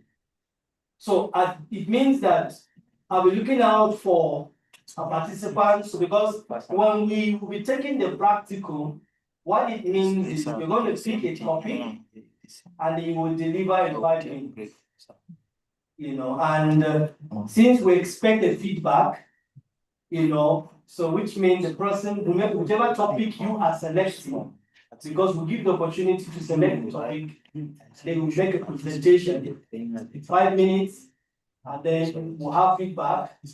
I was just asked mentioned if we will have the time to teach and we teach. I don't know if we'll have a liberty of time to do that, but we'll look at that with him based on the time available for us. So the virtual participant, do you have any response to the exercise? No question. Any response? Mr. Paul, your hand is up. Do you want to say something? Okay, your lordship, your mic is on. Are you saying something? No, just to appreciate that the summary has helped me to fill in the missing links. Thank you very much. All right. Thank you, my lord. Thank you. Thank you, ma'am. Right. One more day, please. Okay. Any other person who wants to? Okay, we've exhausted. So I think that would be all. So the last thing, please take me to the last. Go to the last slide. Yeah. So you can use videos. I have a link there. I was trying to copy this video, but it wasn't copied, so I just included the link. You can go on to learn about micro teaching using videos. So learn about using videos. And you can also record yourself. Record yourself. They are going to do it. When they are doing their mic, we are recording them. Yes. So Actually, the self-reflection can be enhanced when the micro teach session is recorded. And it's both for the critic during presentation and then reflection after the presentation. Because it will still be a tool you use in looking at your expression, the mastery of the topic, and the delivery of it as well. So I think that will be all essential. Thank you very much for listening. all right. All right, thank you so much, sir, for the presentation. So you see, we are going to be doing a lot, we are going to do practicals. Remember, when we will take our breakfast now. So, I think it's lunch. You don't want to Oh, it's brunch. Okay, brunch. So let's take the brunch and then come back so that when we do some exercise, our body will need another reinforcement. Then we'll take lunch, right? So please, if you have questions, we make this training like this so that where there is need, when you raise a topic or area that we need to emphasize, we do it. Because we do not have enough time on our hands to go through a series of teaching. So, but please go through the manual. These are things you need clarity, basics. Remember, we are training you to be able to train others. So you need to understand the concepts. So we may just pick you and say you are going to teach. Remember, let me tell you, are going to teach on principles of mediation. That's where I might go teaching. Maybe principles of mediation. And then maybe you tell us why should we are going to come and teach us the advantages of mediation, going for mediation without teaching. Yes. Without, we said it's learner center. Okay. You are going to teach us the advantages without writing it for us and say number one, and you explain. So let us see how we are going to develop the ability to engage the participants, possibly guide them to give you what you want. You understand again. So you do it. We are going to allocate some of these topics, but at least take note of this too. Are we together? When we come back, we are going to be some of the topics, including the one that we did with Kathleen and the one we are going to be doing now. We can just tell you from so page to so page, come and teach it. You understand? When you finish teaching it, we are going to make input. So that the learning we are the one doing it, so that you get used to this at any point in time. Like I am, if you call me, if it is in the midnight, as long as it is mediation, you are talking about 80 hours, I'm there. That's the kind of, you develop mastery over certain things. They say there is a point where you get to unconscious competence. You have conscious competence, right? And then which one again? Unconscious competence. You see some people, they can be working and doing, they have like 3 or 4 balls, 4 or 5 balls in their hands. They are throwing it like this. If they ask you to do it, even when you are staying in one position, you will not be able to control it. Then you see somebody working and doing it. That person has gotten to a point of what? Based on conscious competence, like is normal. So also some people driving, you see that you even if your mind is not clear, you are driving the car. You know when to horn, and if something mistakenly just enter the road, you might brake. You want to, how did I manage to manage this brake? You do something to a point where so we are trusting that in the course of the training we are able to develop that kind of manage. So our breakfast is ready. Okay, so let us take 15 minutes. Yeah, but let's take our breakfast as we move around. If we come back in town, we can continue. Anything we're able to cover it for your advantage. Thank you. So participants online, we're taking a 15 minutes break for breakfast. Okay. Thank you. Thank See you. you in 15 minutes.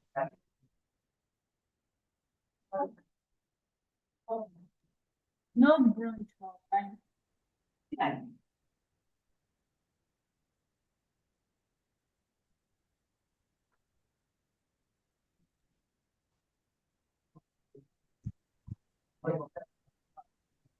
All right, thanks.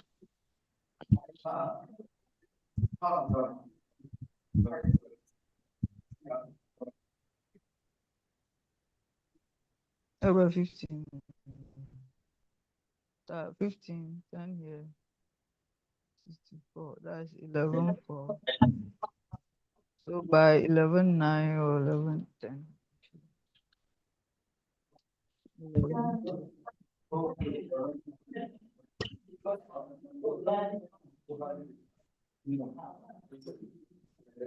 Let's go and take our breakfast.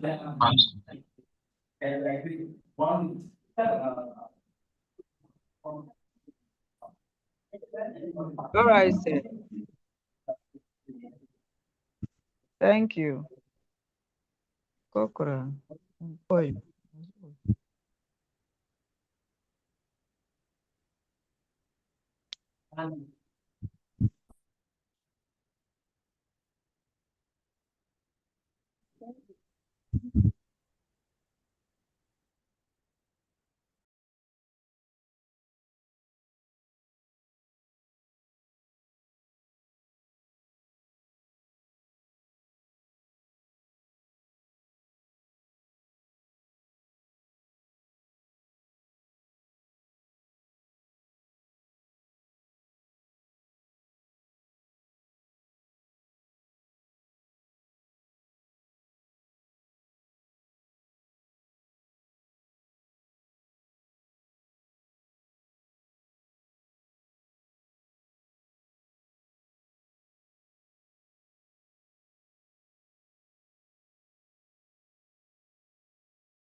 So we are back.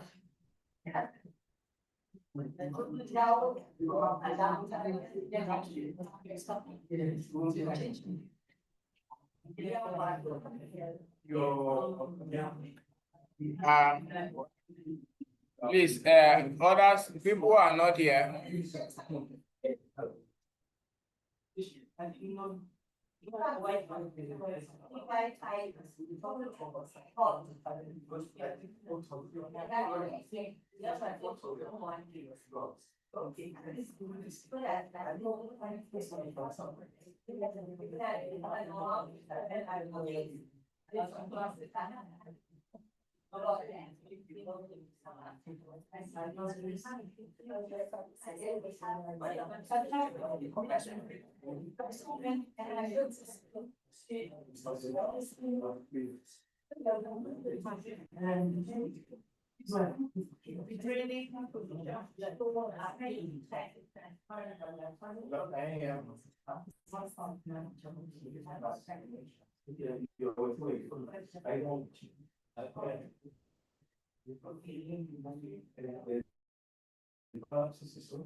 I don't know the word.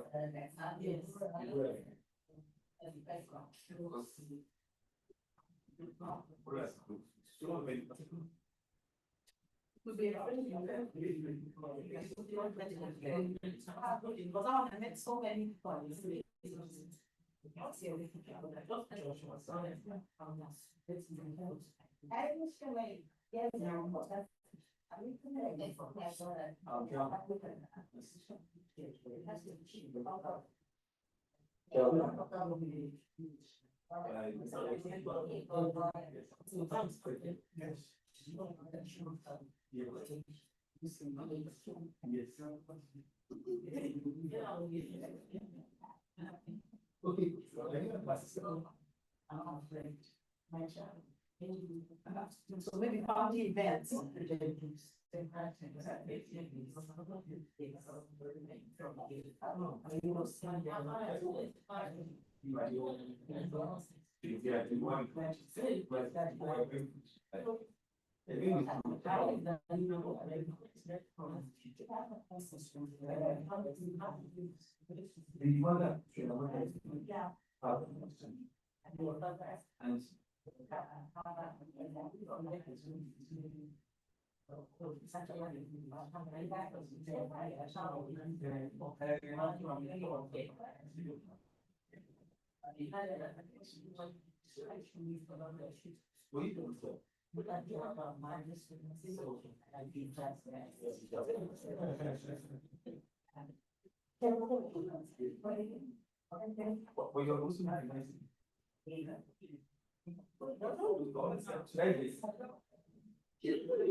That's what the next.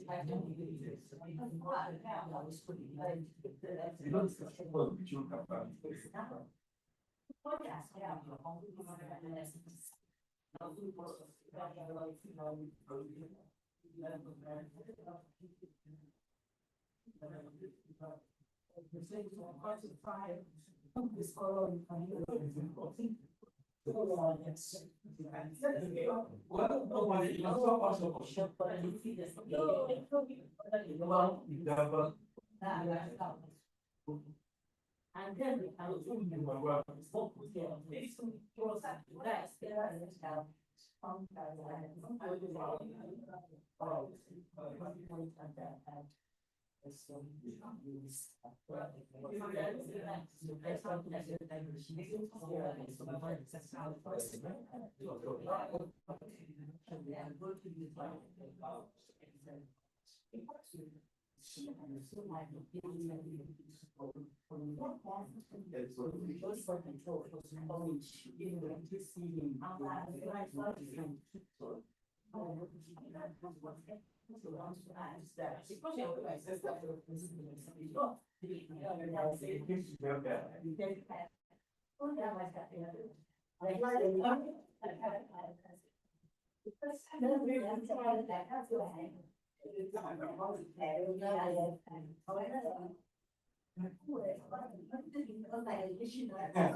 All right.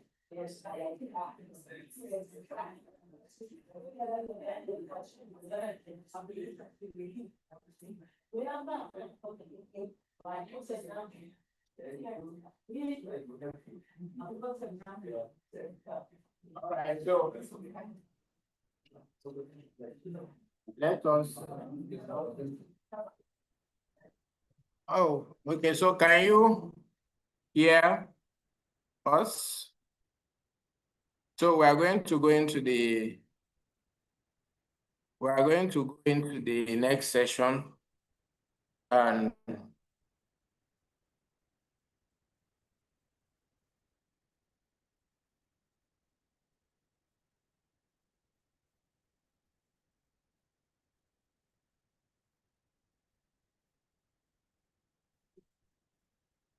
all right.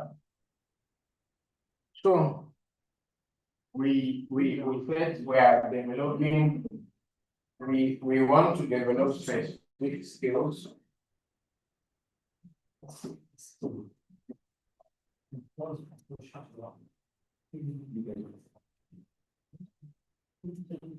We want to develop specific skills both in our presentation and then other things. So just look at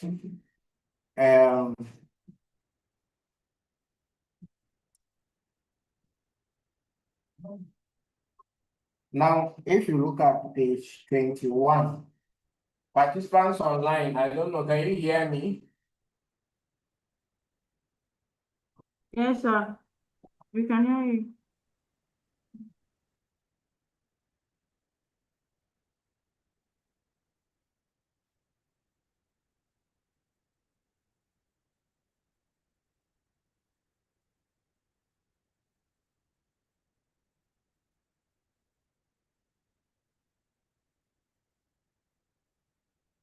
Okay, can you hear me?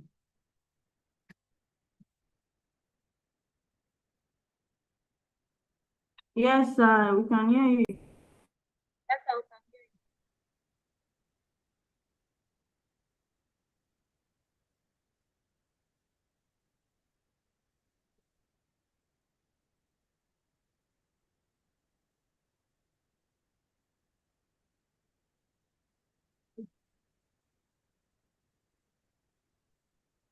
Okay.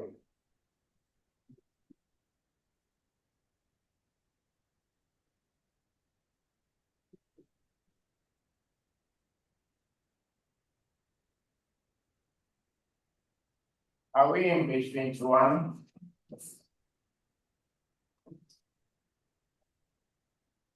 So, we looked at participants online, your manual, page 21.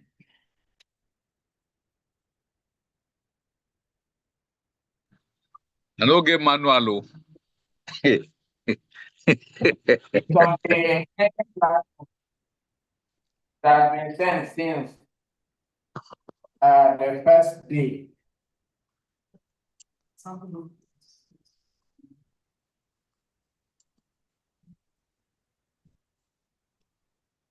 Okay, so look at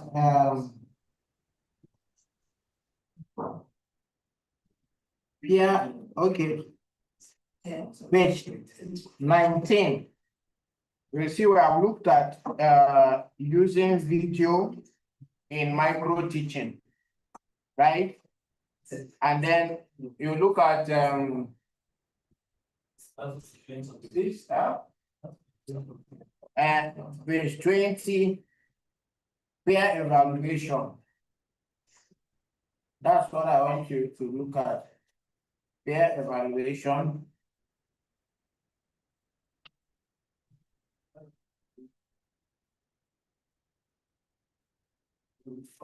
Okay, so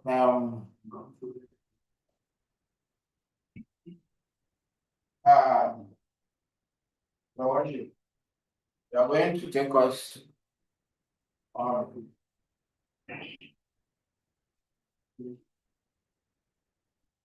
peer evaluation panels. Then you will take number 2. Then you look at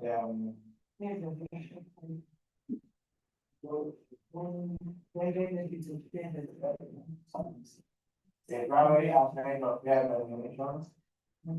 Then you look at the neutrality. I think how together we stop at neutrality. So from this evaluation criteria, page 21, evaluation criteria is 21. Then you take it to the end sections. You get, yes. Then so I'm going to take benefits of peer evaluation panel.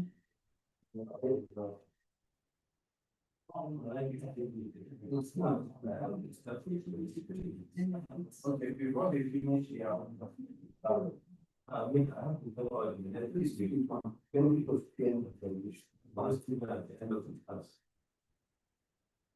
okay, our worship will take evaluation. And then I'll give you the configuration. Yeah, we don't balance. Mark. Number 3, diaries of consideration.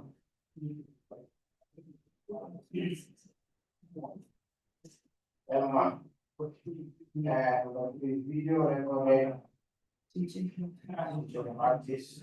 I think they are taking from part of the planet. Okay, so you take video recorded for practice on the group 1, 2, then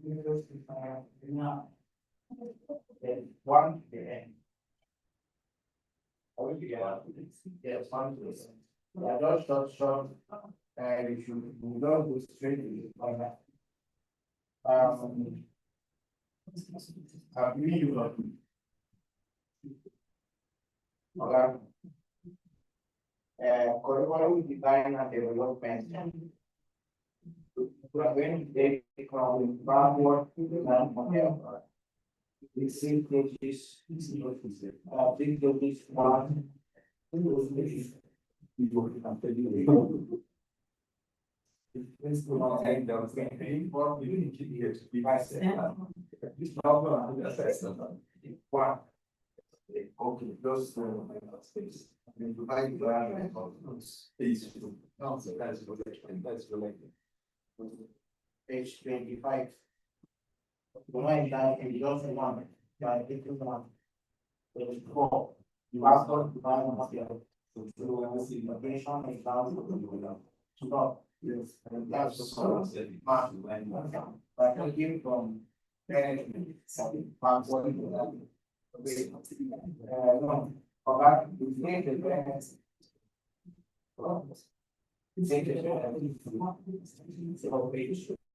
It's part of the drive and we came from the 26. And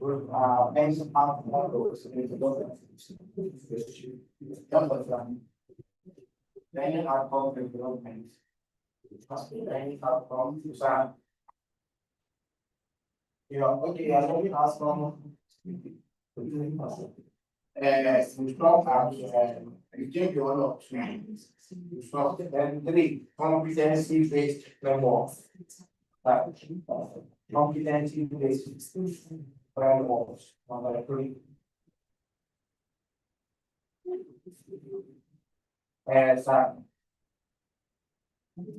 Assessment tools and public. Assessment tools and public number 4.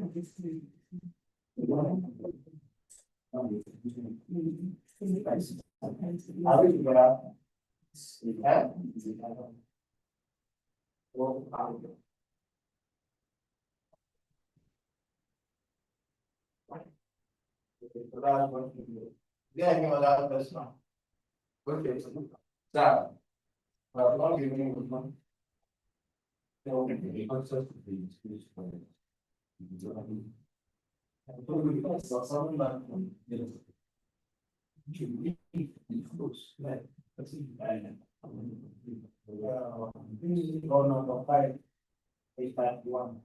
So, and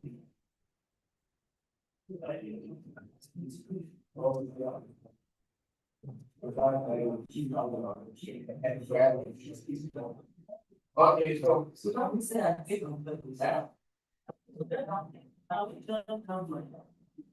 if I do the manual, so it does. So we are starting with you have just 10 minutes. We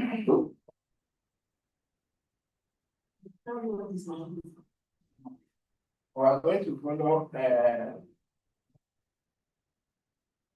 so you know you are recording. Yes.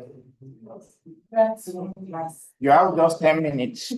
Oh, if you can finish in less than that. We are talking about peer evaluation panel in mediation training. And are you hearing me? No, thank you. We are talking about peer evaluation panel in mediation training. So it's a system where fellow trainees like you or colleagues observe a mediation role play, where some among the trainees or whether colleagues will perform in mediation role play. So that it's a practical session too. And so the other people, the other trainers and the other colleagues will assess the lead or the colleagues performing that role play.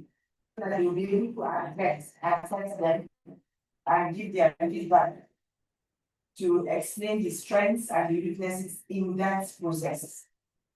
So it's practical and aims to improve skills through constructive feedback, like I said, reflection, professional development, not just you sit down and then people explain. So it's learning by doing and by watching. You watch your colleagues or fellow trainees perform a mediation role play.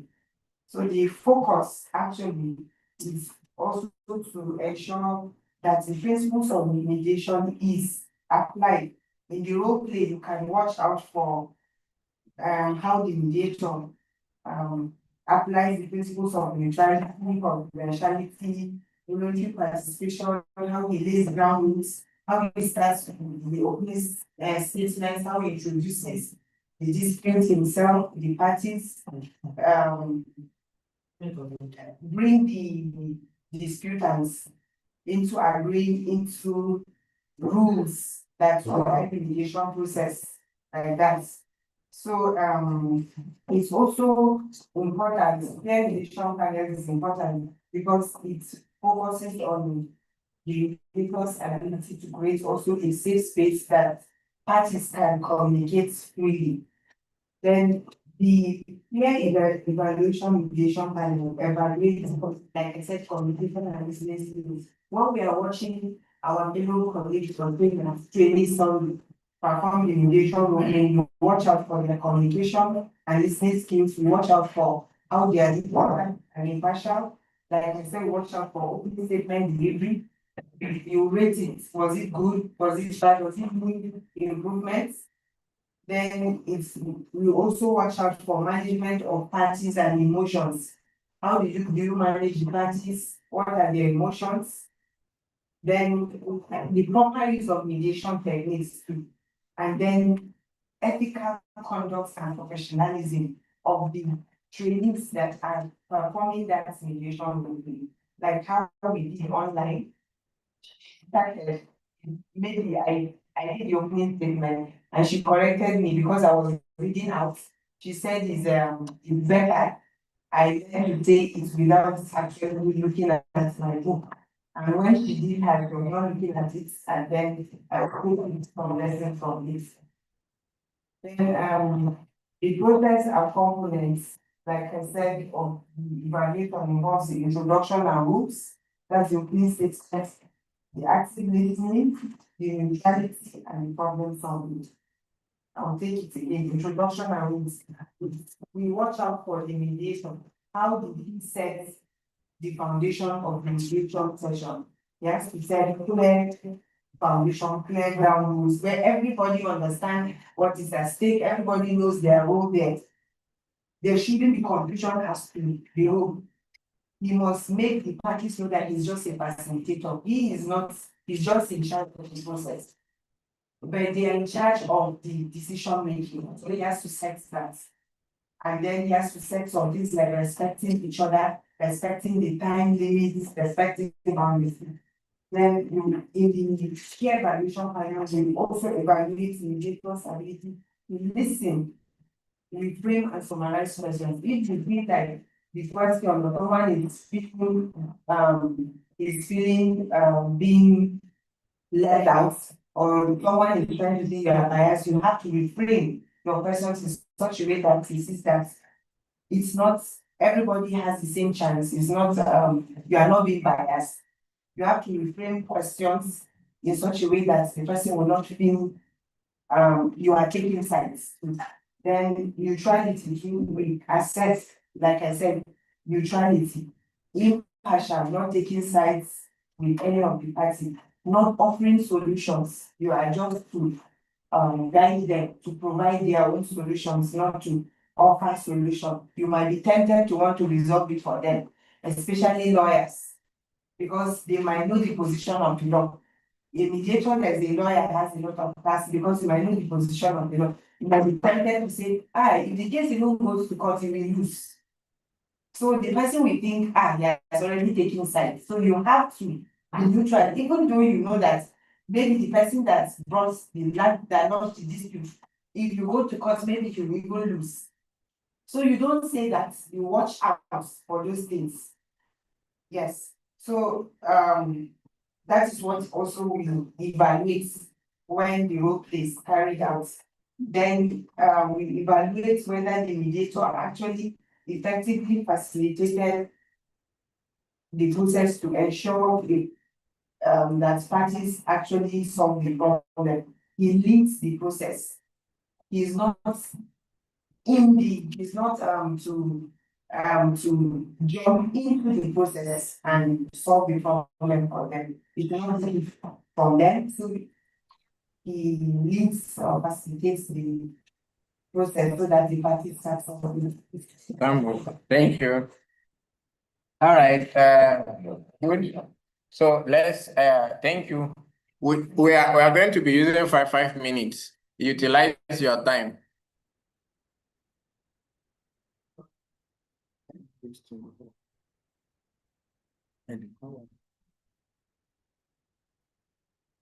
All right. Evaluation criteria. 5 minutes. Evaluation criteria is more like a checklist that is used to test how the mediators acted when they were doing the work.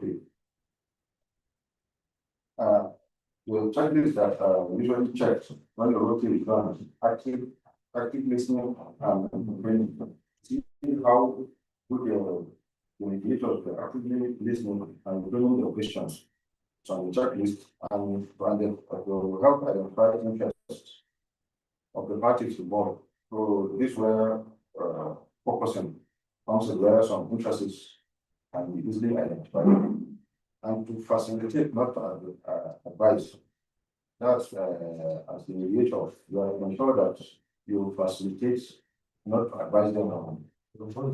Somebody is You so be loud. I want to take it. Evaluation criteria is more like a checklist.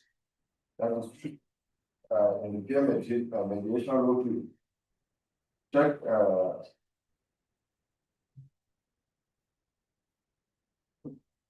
certain checklist of the mediators during the work period. What is being checked during the work is the active listening and reframing.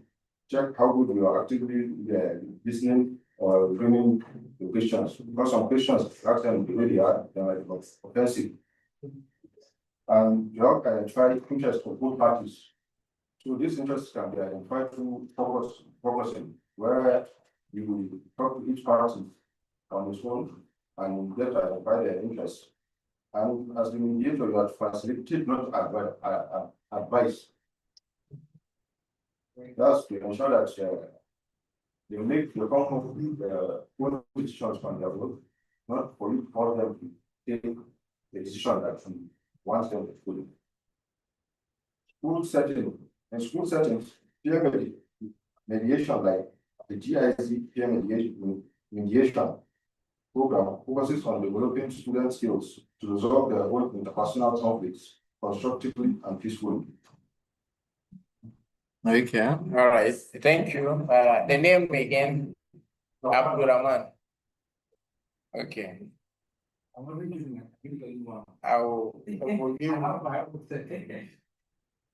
Right, so we're considering the benefits of peer evaluation panels. As what are the benefits? That if we attempt or we do peer evaluation, what benefits do we stand to derive?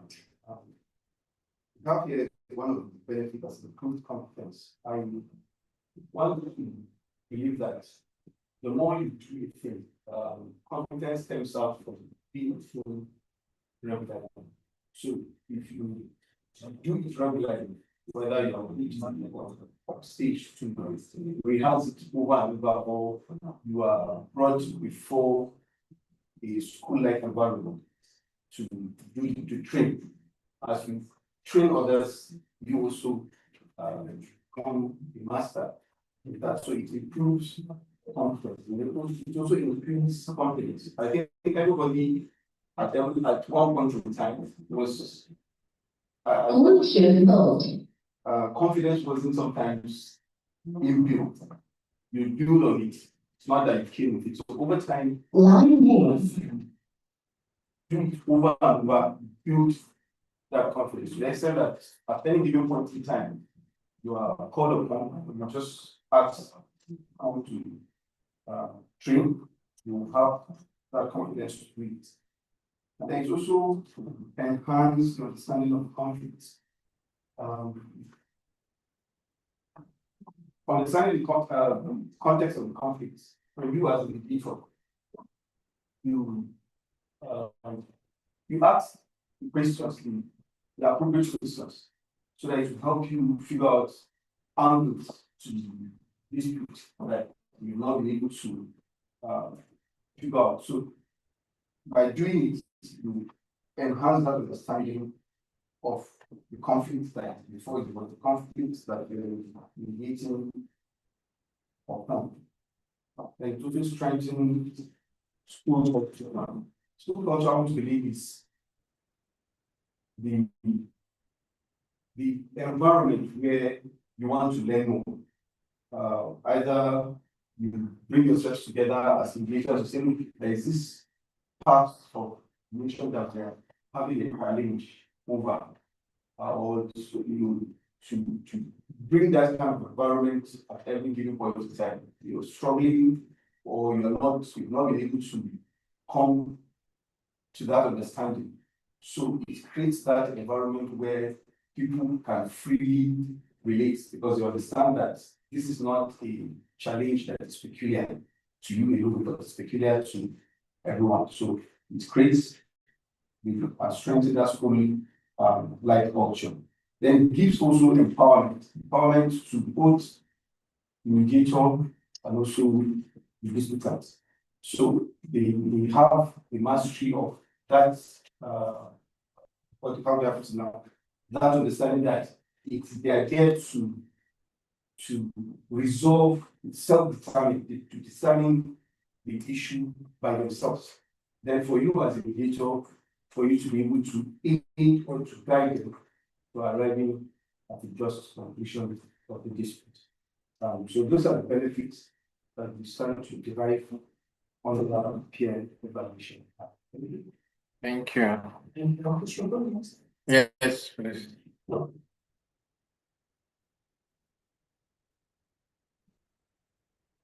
Good afternoon, my name is Laura from the Shati'S Training Institute. I'm here to take us on an interactive session on the advantages of mediation. This session is not for me to be lecturing you one by one, but for us to join together and come up with solutions and answers on the advantages of mediation. Now, can somebody give me the definition of a very brief definition of mediation? I don't point to anybody else. I'll say there is something else. Yeah. Okay, sir, can you tell us, please? Yes, I will tell you. Can you give us just the brief definition of what mediation is? Mediation is a conflict that has a legal implications. Does the house agree with him, or does somebody have a contrary opinion on that? Is that what we're going to take it as? Please answer me now, yes or no? No, so, oh yeah, please, can you tell us, Mediation is a conflict resolution mechanism. Okay, Yes. okay. So if you get that, it's a conflict resolution mechanism facilitated by third party. That is not, let's just say it's not faster. So now, hearing that definition of what mediation is, can we start? Can anybody tell me the advantage? Our advantage is not to list one is to mediation. Nobody wants to raise their hand. It's a hand. Thank you. It's faster than Normal clock sitting. Okay, it's faster than normal clock sitting. You understand what she means by it's faster than normal clock sitting? Sometimes when you go for a court case, maybe 2 years, 3 years, but most times the mediation will not take more than 2 or 3 sessions. That's what they mean by it. I hope those on the internet, they are hearing and understanding. Please let us know if you understand. Are you listening? Can you hear us? Nobody is responding. Can Not they hear very, us? not very well. Not very well. Okay, so sorry, Mr. Paul. What of the others? Can you hear us? Can you hear me now, Mr. Paul? Yes, I think you are a bit Okay. louder. They are a bit louder now. Okay. So you were saying you have another advantage of litigation. Cheaper than litigation. Is cheaper than litigation. Do we agree with that? That it's cheaper than litigation. So I don't really need to explain that to you. Somebody is in front here, just a minute, ma'am. Whatever advantage you have, The outcome or decision or resolution is that of the parties, not imposed. Like litigation. So she said the outcome or resolution is from the parties and it's not imposed on them like the courts, regular courts. We agree with that. Yes. Okay, Madam in black. She actually said what I wanted to say. Okay. At the end of the day, Yes. to preserve, because the party is tells to preserve the relationship of the Matters. Okay, sir. In addition to it's a win-win Situation. Okay. So that means both parties end up winning the matter and not. Okay, Mr. Paul, raising his hand. Mr. Paul, you raise your hand. Can I? Go ahead. One of the advantages is that you still maintain a cordial relationship after the resolution in mediation. Correct. That's a very important advantage because it's an advantage that after the matter ends, all parties are still cordial with each other. Any other person? Somebody black there was saying, gentleman with glasses. Was saying. Afterwards, the relationship of the parties are not lost. Like the still engaged afterwards. Unlike us, we don't come back from police state as difference. For this one's relationship still goes on. Okay, so we now know that one of the advantages is that all parties end up being friends. Also, another advantage a lot of people didn't say, what of confidentiality? Nobody has anything to say about confidentiality? Somebody should say something for me now. What of confidentiality? Madam, please start. Give me an idea of something. Because it's not public library, so confidentiality of both parties as present. Okay, do we understand that? All right, thank you, Maya. Time is up. You have done well. Okay, I can see Esther. Esther, you want to speak? You want to speak? Kindly unmute.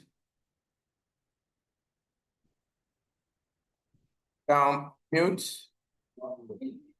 Okay, so let's know when Okay, you're. yes, this All is right, thank you so much for your session. Okay, yes, Esther, another benefit is that is that yes, the house. Okay, resolution. Esther, we can hear you. All right, thank you, Innocentia. I'm using SS device. Can Hello. you go ahead? All right. Another benefit is that the time Ah. frame of resolving the dispute is very short, unlike a litigation. Thank you. Very Okay, good. the time frame is short. All right. Thank you very much, Esther. This is Innocentia, right? Yes, please. Okay. So we'll change your name to Innocentia. So you see the Innocentia is joining us all the way from Ghana.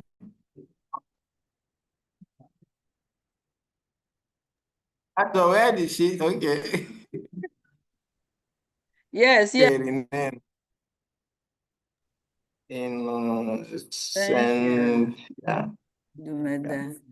And Peter Mensah, you are both using the same device. You are using two what? We are two, and Peter Mensah. Oh, okay. All right. Yeah. If you put your video, we'll be able to see you. All right. Thank you very much. So, okay, so The next, please, those online, you are going to make your own presentation. Just be prepared. Then maybe we'll give you the liberty to choose the topic from the module. And you just talk to us for 5 minutes. So take note of that before we finish with the participants. So next. All right, sir. Video.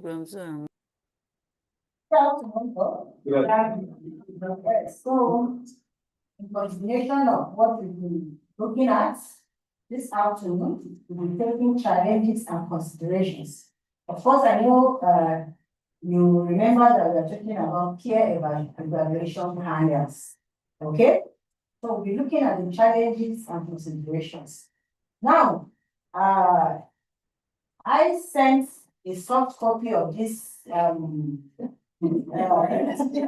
soft copy of this manual by 4 days ago. And I expect as trainers, we should have gone through them. You know, to have a nice so you will be participating actively in this class. Yes, that is a good quality of a trainer. You know, we are training you to be trainers. Yes. So you can't just have the manual and keep you without looking at it. Okay.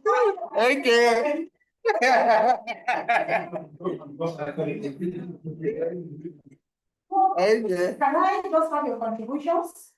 We have 5 challenges from the manual, so please feel free. Hello? Yes, Josh, can you take the first point? What do you understand by that? The need for ongoing things. So there's you don't get satisfied, you don't get to say that I have enough. If I'm ever given an opportunity to develop yourself. Yes. That's very good. Okay, so can I maybe just to add to what you say, maybe you know, sometimes when you read a material, a book once, yes, the understanding that you have may be shallow. But if you read that same book twice, 3 times, you see that you have brighter and brighter understanding. So I think that can be applied to training. When if you train on something once and you do twice, 3 times, I think you get better and better. That's very good. Mr. Israel, wanted to say something? Yes, I said, just as I said, even after conducting the material work, there is always you are changing. Go and find the light, please. That is very true. That is very true. Thank you for your contributions. Class, are we following? Yes, ma'am. Yes. So we go straight to this. Okay, our online participants, are you with us? Please just response from any of you. So we know you are being carried along. Can you hear us? Yes, we are with you. Oh, very well. We can hear you right loud and clear. Okay, thank you very much. Mr. Apple, can you handle that? Second point, standardization. What do you understand by that? Okay, it's just all about development and then creating a standard thing. Now, do you define something by mentioning the thing you are defining in it? Okay. In terms of evaluation, we should make a reference. Yes. Yes. So we create reference points. Yes. So those reference points can be considered as standards. Okay. So in all that we do, we measure up the reference points. Okay. That's what the standardization is all about. So that all we do in mediation is measured up that point. So madam, you have 1 minute. So summarize the rest. About challenges. The challenges. So like the first point we took, we're talking about the challenge that you need to go for constant training. It's a challenge, and that's not easy to do, but it's necessary. Now, this second point, like he said, for what is the challenge in going for that training? Okay, what makes it a challenge? Yes, there are lots of challenges. Finance is one, then having the time for the challenge too. some people are occupied. I want to believe that most of us have to complete a lot of things to come here for a week to be trained. So they can all be part of the challenges. Yes. So, and like he talked about standardization, you know, evaluating, for evaluation, there's supposed to be a checklist. Yes, like he said. So developing those checklists that can serve for, you know, a standard checklist is also a challenge. So my time is up. No, finish. You have to tell us the rest. You summarize everything. Yes. It's up. Tell us. I don't want you to be idle. I'll give it out as an assignment.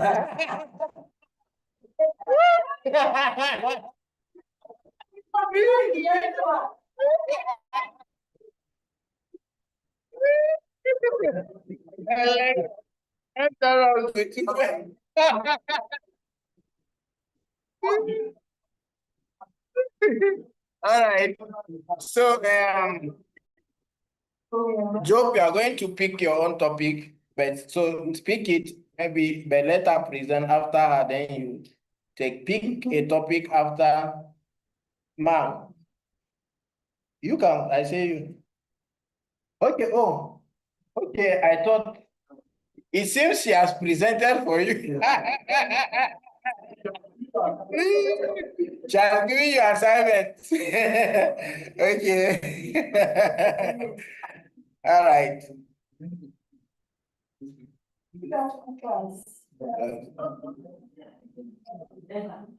Our class today is on video recorded teaching strategies. Video record. One house. And I think our last lecturer mentioned this in the past about video recorded teaching practice. When we talk about micro teaching, the video recorded practice starts to aid the learner to learn how far he or she is progressing. So we said that it's very effective and it's evidence-based methodology in mediation training. And then let's look at the benefits of video recorded practice. What are the benefits? How many of us know about this complex process? That's what they do.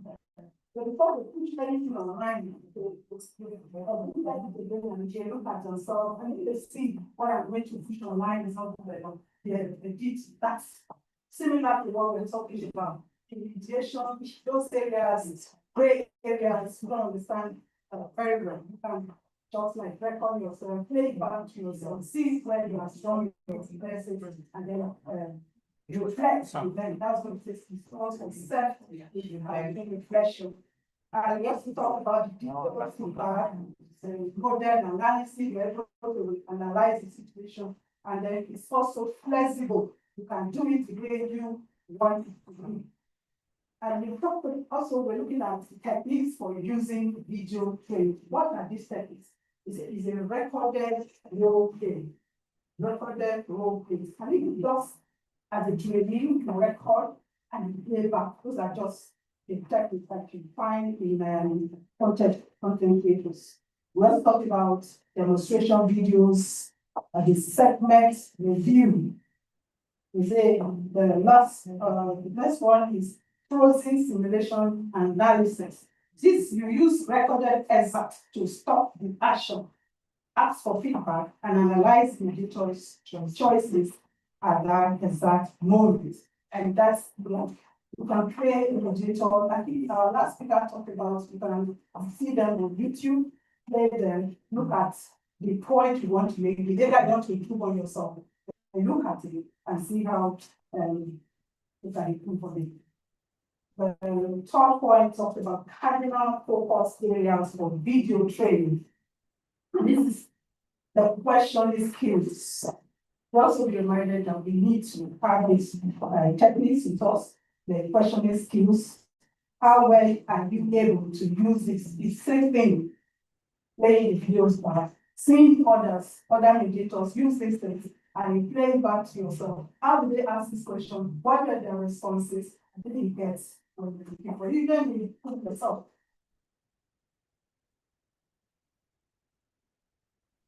What page are you? 24. Online mediation competence. We will shift to remote work.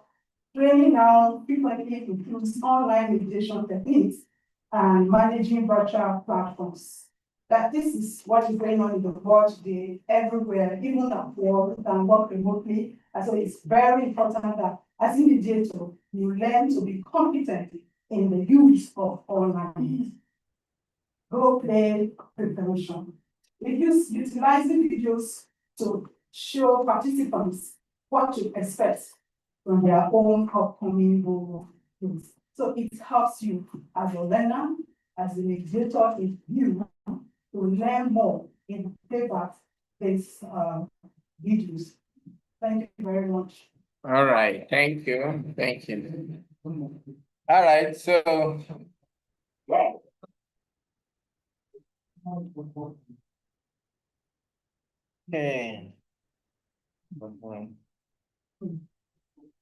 afternoon, everyone. Good afternoon. I'm here to present about principles of mediation. Mediation is one of the major methods of ATR, whereby a neutral third party helps the disputing parties reach a mutual agreement or solution. For mediation to be effective, there has to be certain guidelines and principles. So some of the major principles of mediation is voluntariness. Section 70 of the AMA specifies on voluntariness. It states that for a mediation to take place, it has to be voluntary. The parties participating have to willingly join. If it's adjourned, they have to willingly continue or withdraw from the process. So they have to know that what they are doing is voluntary. They can withdraw, continue, or do whatever they want to add to settle the matter. They are not forced to sit down and mediate, and they are not forced to settle. So the importance of this principle is it encourages cooperation, it promotes agreements, and it reduces hostility between the people. The second principle is neutrality. The mediator has to be neutral. He should not support one party and then show favoritism on the other party. This builds trust and it ensures fairness in the party. The third principle is impartiality. The mediator has to be impartial and he has to be neutral. Section 18, subsection 1 of the AMA talks about neutrality. If a mediator thinks that he cannot be neutral on the case, he can just recuse himself on that matter, and then they will get another person to mediate. This prevents discrimination, it promotes balanced participation, and it promotes integrity in the mediation. Confidentiality. Any information or anything discussed within the mediation table stays at the mediation table. Just like they said, what happens in Vegas stays in Vegas. So the parties and the mediator are not allowed to discuss or disclose anything we discuss within the mediation table. This encourages honesty, it protects privacy, and then it builds trust between the people. But there are exceptions to that confidentiality. Where there is a threat of violence or criminal activity, there's no confidentiality on that one. Let me give an example. If you have two parties, and let's say in caucus, party A told you that if I go out, I'm going to stab party B. What are you going to do? Are you going to keep quiet because it's confidential? No, confidentiality should not take place where there is a criminal act. So you have to report that person. Then the third one is that the mediation, the outcome of the mediation is based on the people. That is, they have the full autonomy on the case. that section 31 sub 1 of the AMA. They have, they are the people that will reach the settlements, they will agree on their own settlement. You're just there as mediator to facilitate it. But they are the ones that will reach their own outcome themselves. And then one of the principles, the last one I'm going to talk about is that it's flexible. If the mediation process is flexible in that it saves time, it encourages comfort, and it creates solutions, and it's solved within a small period of time. Thank you. All right. Any question? Any questions? Yes, sir. The other party have a criminal, Yes. report. Yes, sir. Now, what is the aim of mediation not defeated here? No, it's not.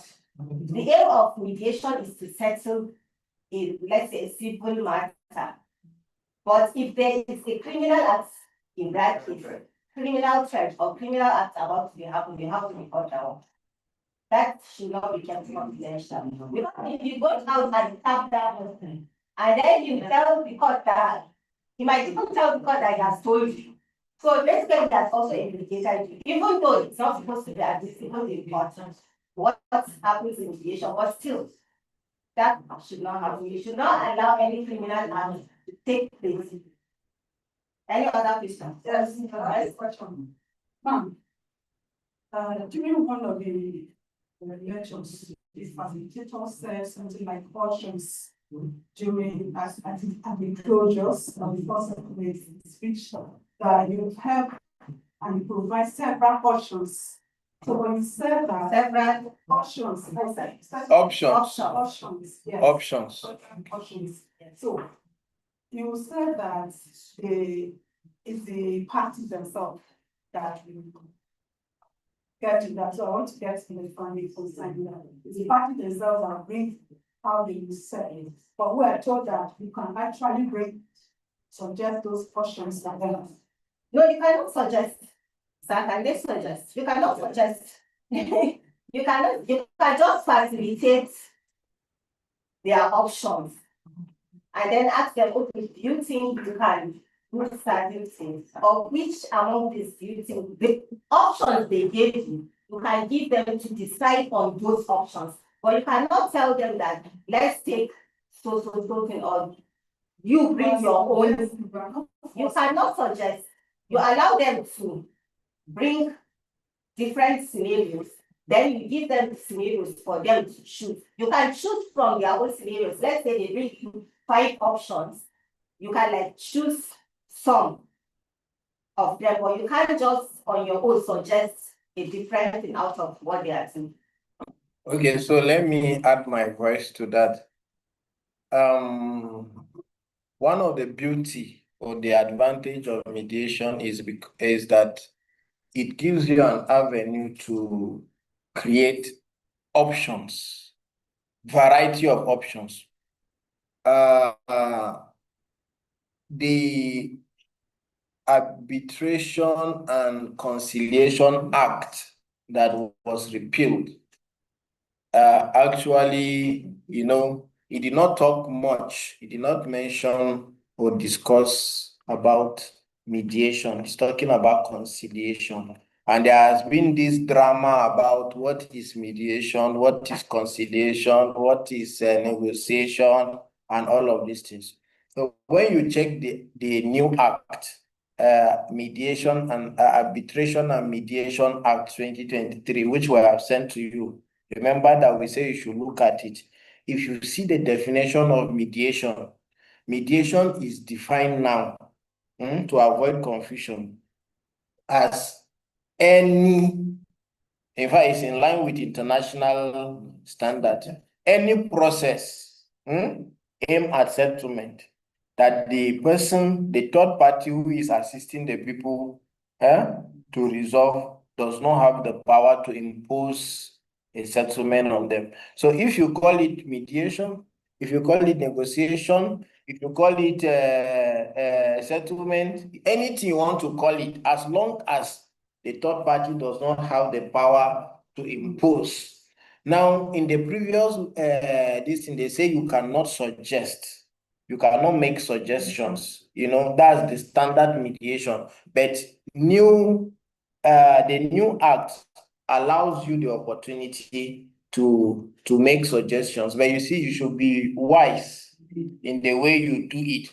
You do it in such a way that the parties will own it. Yes. So if you make a suggestion, it's still subject to the parties overriding convenience. So, but if you want to make suggestion, you don't just come, you know, this is your case. This is what I'm thinking. You just take 15,000, you take 20,000. No, that is not what we are saying. You allow them to converse to a point where some of them are running out of options. You can say, okay, if you permit me, will you allow me to come in now? Will you allow me to make some suggestions?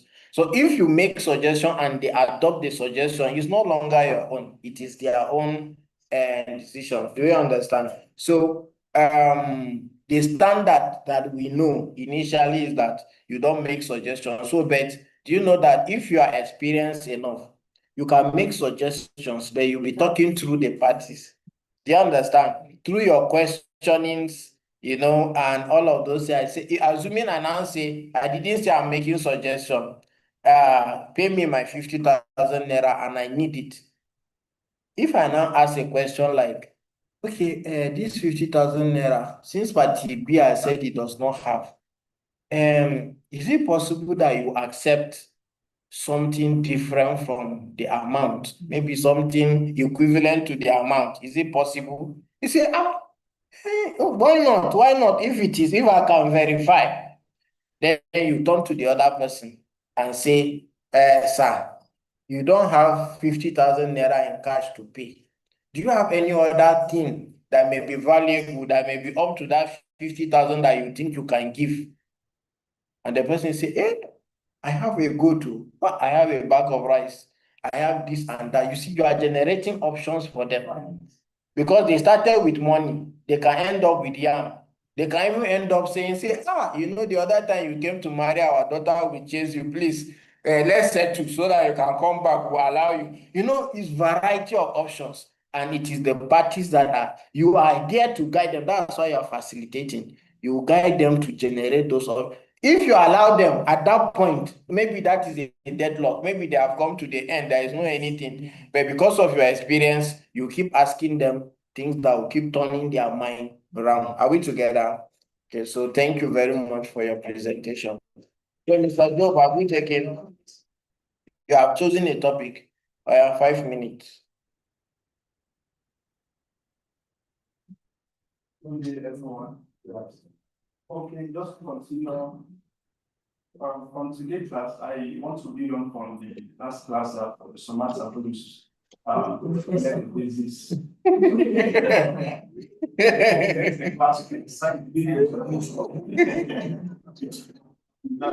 Today, I also want to walk with you that very process. I'm going on actually facilitation, how to facilitate as a trainer in class setting. I'm going to be more practical since we're actually in the very. I'm actually on page 9 of that are very professional. All right, so areas to as facilitators, we have a number of areas, which is from the video challenges in the area of facilitating, which we mentioned a number of them. And our brother also mentioned some areas where we need more the things that we also need to use on the benefit of peer review. And she also mentioned the area of challenges in that. So I would not want to really call our attention to some areas that need improvements in your journey of mediating, like training the trainer, and we have just researched a number of them here, which I will run through them, then engage you in a conversation. But now to bring out 4 points that I know of truths that are not enough yet for this very class. Are you all there? I'm in page 9, second module, TOT. All right, so one of the areas that you notice that the first letter there is the how. So that's one of the very things that every person that trained. Sorry, I cannot see your page 9. There. Yes, page 9 that I have here is learning outcome. Yes, there's another one. Is that learning outcome? No, it's areas of improvement and how. I cannot. I'm second. Come, let me see. I'm still on module 1 actually. Okay. And you would have said up now. All right. Area for improvement. Yes, the first page. Oh yeah, that time. Oh yeah, go ahead. Yes. So let's come back to class. All right. I'm on there. Yes. Page 9. Please.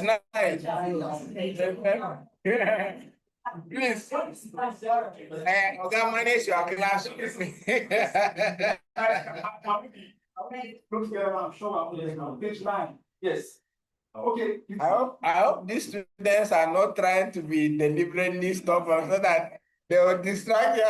Okay, I'm just focusing on the area of improvement. Okay.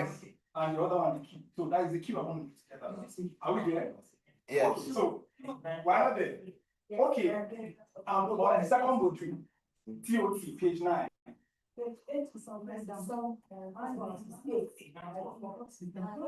Area of improvement. Okay, so sorry, page 8 and 9. Page 8 into 9. 8 or 9, thank you. All right, so area of improvement. So the caption there is the how. So we said something about going for consistent training. So as a trainer, so we also need to go on, keep on training. But there are 3 things you also need to check while you also improve and make sure your class follows along in the area of training with people that are training in respect of their age group. And the first thing is you have to cross of knowledge. So for your participant, one thing you also need to do is also to improve knowledge. You realize that a man that has much knowledge in a particular area is better. So there's a depth of knowledge that we need to have as you deliver. So this will help in your area of giving and following along and carrying your people along, guiding them through. You should just be like a model of guiding through because you already know this thing you are going to deliver to your people. So you are guiding them and walking them through into those very classes. And one of the things again also to do as a trainee is to engage them in questioning. Just imagine what was happening right now. Page 9 up, page 9 down. Everybody was just in one area or the other. So questions came up. Which page? So if those questions did not come, I would not have known that some people are not following and they have been left out of the class generally. So you need to engage students in questioning, ask them questions, bring questions to their domain, ask questions that relate to them. Just as we were saying, when we were answering the question from the previous class, we brought in article class that have to do with the people. So another thing again, you need to balance voice. While you talk, as usual as just some certain diction, you may say something very simple, just as our doctor said yesterday. There are some words that may look offensive, but there's a way you can place the canvas and the person will not pick offense because the way you sound that word was also, don't say you dog. The student will just feel very bad about it. But there's a way you can choose the words and make it a physical, and the person will just be correction. However, don't just talk them out. Just okay, another best option from that is not that you are saying the option she gave was not wrong, but she would pick that she was wrong when another person picked the better option. Are we together? So that is some areas as you train people you need to get improvement. So I want to now join us along as we know what are the areas you also think as a trainee you also need to improve. I just mentioned to you one that a trainer must also improve in their knowledge. And that will help in your area of delivery. Is that true? You can see the way professor came and everywhere was very healthy. And you should just tell you that the knowledge depths actually affect the flow of what you actually give us. And the other is question, you engage in question. Other persons carry everybody along. The list of class should be engaged by questioning. Nobody should be left out. If nobody is saying anything, engage them by questioning. Bring something in that the council system, because I'm sure every person you are training has something to say. But you just have to bring questioning. Then balance your voice while teaching. The audience, they actually mentioned when professor began, or somebody began, one of the facilitators began that you are not hearing.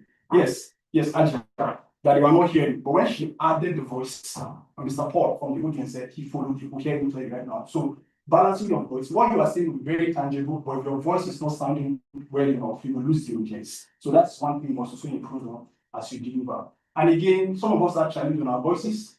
very skilled voice, but it's only to improve as long as you are training so that you don't lose any of your audience. Are we together? Yes. So I think let me carry on. Yes. Okay, Prof. On this balance of voices, you talked about the facilitator's voice. Yes. Also focus on the trainers, trainees' voices. Yes, there are people that are naturally quiet in class, so you get them to talk. When you attend to only the those that are vocal, there's no balance. Also, people can just be quiet throughout the class, and then you don't even know whether they are following or not. Yes. So as much as the talkative want to talk, those that are quiet will engage them, maybe by asking them questions, like you talked about questioning, and giving them a role to play. That will also help them to participate in the class. Then the voice can be balanced. Thank you. Thank you so much. Another contribution from anyone?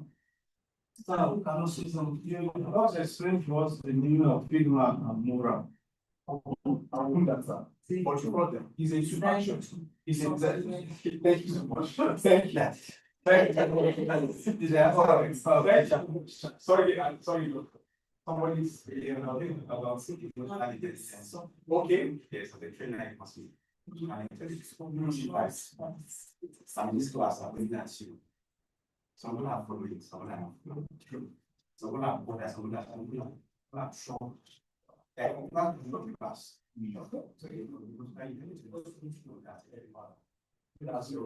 So that's very normal. Okay, so he said actually as a trainer, you also need to learn to also understand beyond your application. So you have to be very spiritual. Not spiritual.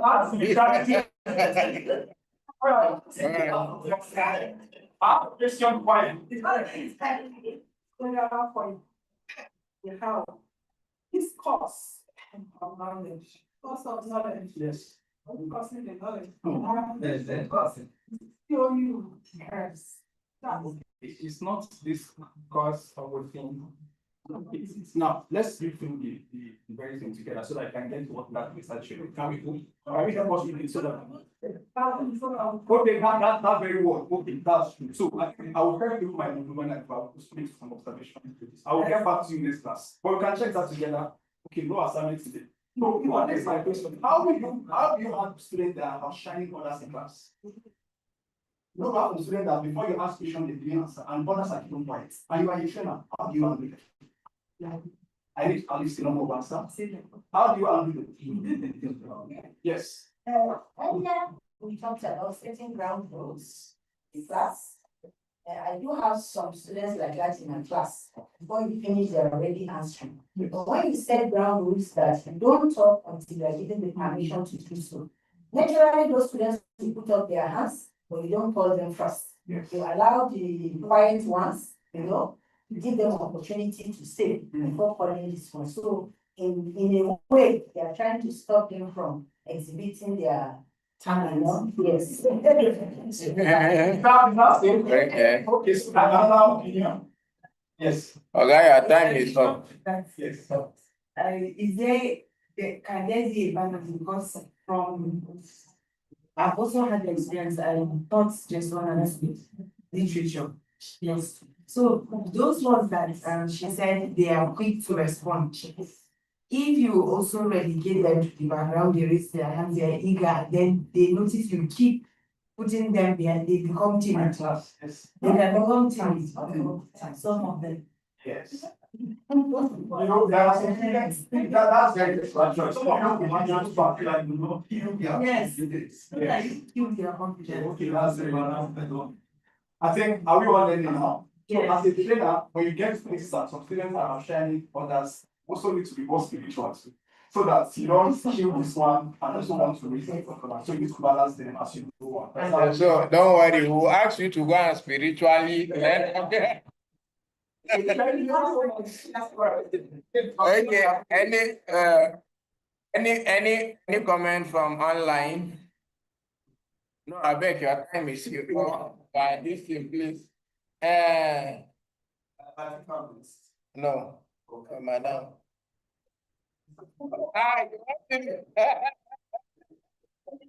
It will definitely come to you.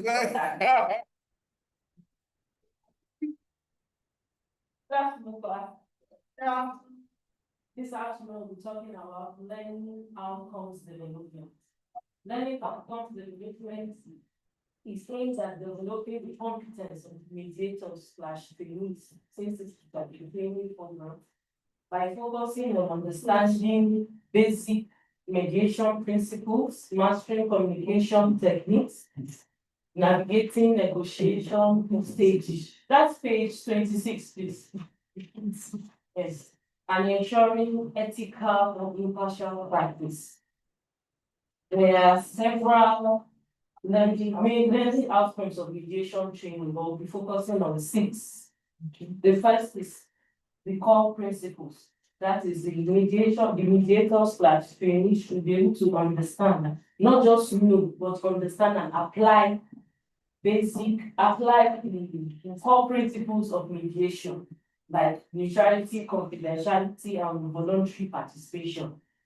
The second is process management, that is guiding mediation. Mediation should be able to guide the parties, to know how to guide parties from the opening statements to negotiation and then to closing agreements. 3, communication skills, that is utilizing active listening, retraining and empathy to manage emotions and power imbalances. 4, negotiation techniques. Mediators / trainees should be able to know how to apply interest-based negotiation, that is aiming helping the parties to reach an agreement or reach a situation where they can agree, not from your own side, but to arrive at the agreements that both of them will be very, very comfortable with. Then ethical practice. While you know that while we understand the core principles of mediation, we should be able to know the ethics of the profession, whether that should be impartial, know how to manage conflict of interest, and then uphold the professional standards of mediation. Then practical application, just as how we are doing right now by conducting role plays to practice mediating in real world situations, such as workplace, family, or commercial disputes. There are 3 main training methodologies which involve role play. Role play is intensive simulations by giving each of the trainees roles to take, maybe from opening statement to negotiation to caucusing and to closing statements. The second is modeling, that means using videos. We are teaching now, we are being recorded, and then you can watch it later to see where you have made mistakes and where you should correct. Then the third is case studies, that is analyzing complex cases to develop strategies for handling impasse, that's like a stalemate, and creating an according durable agreement. Then there are 3 main targeted skills which involve opening techniques, which we have been doing over and over again. That's by creating a safe space for the parties to be able to sit down and discuss freely without thinking of the fear of condemnation or anything, but to be peaceful, to have a place where they can come and discuss freely with the mediator. Then mid/late stage negotiation, that is overcoming impasse and generating settlement options, guiding the parties from sometimes when you come for a mediation, you see that the parties are hostile, they are angry, they are hot, especially the person that brought the case to be hot. It's a technique for you to be able to guide that person from that place of hot, to be able to sit down and then be able to sit down and come to an agreement. I think there was a mediation agreement. It was a matrimonial issue. The parties had been apart for like 4 years, and they were both bitter and very, very angry with each other. I didn't think we were ever going to be able to settle that issue of the first week. But because of the way the mediator handled it, by the time we had finished the first sitting, we had already arrived at settlement options. We just had a little things to iron out. Because of her skills at pushing the parties through negotiation and then, okay, what are the children? Are you ready for the marriage? She guided them seamlessly through the negotiation through the mediation that ordinarily would have taken months and months of litigation and years and months. Then drafting agreements, understanding legal elements to create effective binding settlements, which means that you cannot just arrive at just draft agreements or settlements. There must be some certain elements when you are drafting settlements. You cannot draft a settlement that says, okay, we have agreed to sell our child, or we have agreed to, but there must be certain elements in those agreements that will be binding, that can be enforced. It's not just anyhow, it's not just enough to settle, but the settlement must be one that can be enforced and can be binding on the parties. Any question? Yes, you said it. In your example, you said you agreed to sell their child. I said, but I'm there, okay, we are going to carry this child and want to give him here for child labor. It's like, if parties, okay, so My question is, yes, as the mediator, if parties are agreeing to do an illegality, because selling a child. That's why I said you must understand legal elements. It's not just enough for you to say, okay, the parties are agreed to go. You go and give our child for child labor. You should know that agreement is illegal. It's illegal. So you can't just draft it for the sake of drafting. Yes. Yes,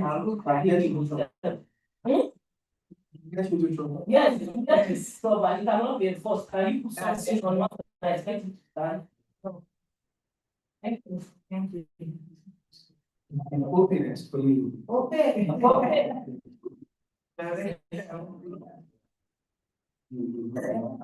All right. So,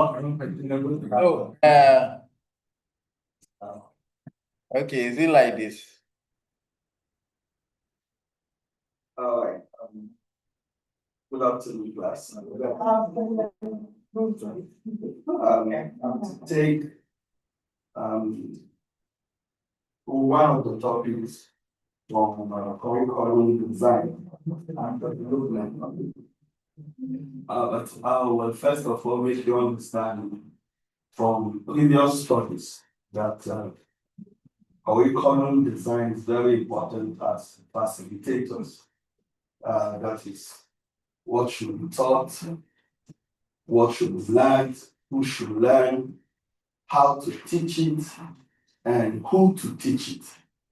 This is what the design is all about. And one of the topics is backward design model. The last presenter did another topic, which is learning outcome and development. So on this backward design model, there are very important stages to learn. Number one is the 3 stages of backward design in mediation. One of it is identifying results. That's the what. What is expected to come up? What should the learners achieve? Remember, we're looking at curriculum design. So at the end of the class or the lesson, what will the learner achieve? What will be the take home for the learner? That's stage 1. Stage 2 is how will the achievement be measured? We need to know if actually 100% have been achieved or have been learned or 20%. So the design also bring up a model to measure. And the focus is on assessment and evidence. We assess with physical proofs that these things, yes, shows that this trainee or this learner has gotten what he or she ought to get. And the 3rd stage is how will the learning occur? Yes, it focuses on teaching activities. How do we teach it? What are the classroom activities that need to come up? What are the instructions that are needed? So every learning procedure has these 3 stages to follow. The things to learn, the level at which it has been learned, and then how the learning should take place. These are the 3 stages to talk about. All right, so the first thing I've already told us that is to identify the result. You define what the trainee should know. You understand, and that's what the trainee should be able to do. Remember, it's mediation. And we always say it is not just to learn, but you can also do. Don't just learn how to teach mediation, learn how to practice mediation. And then the second thing there is to determine acceptable evidence. And that's when we talk about assessment. I remember we're looking at standardization in one of our presentations, and we said bringing up the checklist and measuring up to it. Also, in this aspect, there are standards. So we should be able to know at what rate are you close, at what range are you close to the standard? If the standard is 100%, are you 50%? Are you 20%? We should know. So from this assessment, it is what you'll be able to give me back after taking it. That will give me a proof that, okay, you understood to some extent. Many a times, the trainee may assume to have learned, but in the course of assessing the trainee, you will discover that there are other things that are still left behind. I just remember one of the presenters talked about a criminal case cannot go through certain process of ADR. So there are some criminal cases that you cannot subject into ADR. It has to be through the court process. And there are other criminal cases that, yes, somebody was explaining to me that, for example, say the rape of a minor, if the culprit decide to confess or repent to avoid popular escalation or public stigmatization of the victim, they may decide to do it on a closed door, confidentiality, in a closed door setting, so that the victim will not be made public to the world. Once it goes through court cases, obviously the public will be involved. And also criminal cases like cheating. If the person who cheats decided to say, okay, I agree, I cheated, we can settle out of court. But there are other criminal cases that cannot go through those processes. It has to be an enforceable rule over such person. So if a trainee do not have this, you may assume he or she has been trained, but does not know this level. So we can see that in measuring, in terms of assessment, we discover that the trainee need to be trained more. And that's why they say ongoing training. Always train and train again, and then you become competent. And the last stage there is plan, learning experience, and instruction. That's the how. How will this training take place? What are going to be the activities, the teaching activities we are going to bring on board? And then, okay, teaching instructions. What are the things you can have on board? Thank you very much. My time is up.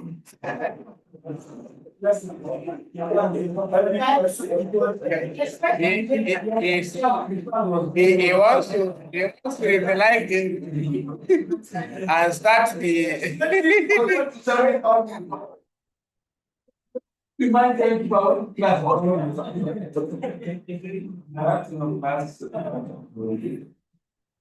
I discussing on competency-based frameworks.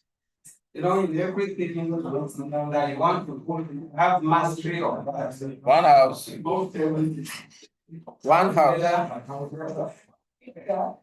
Page 27.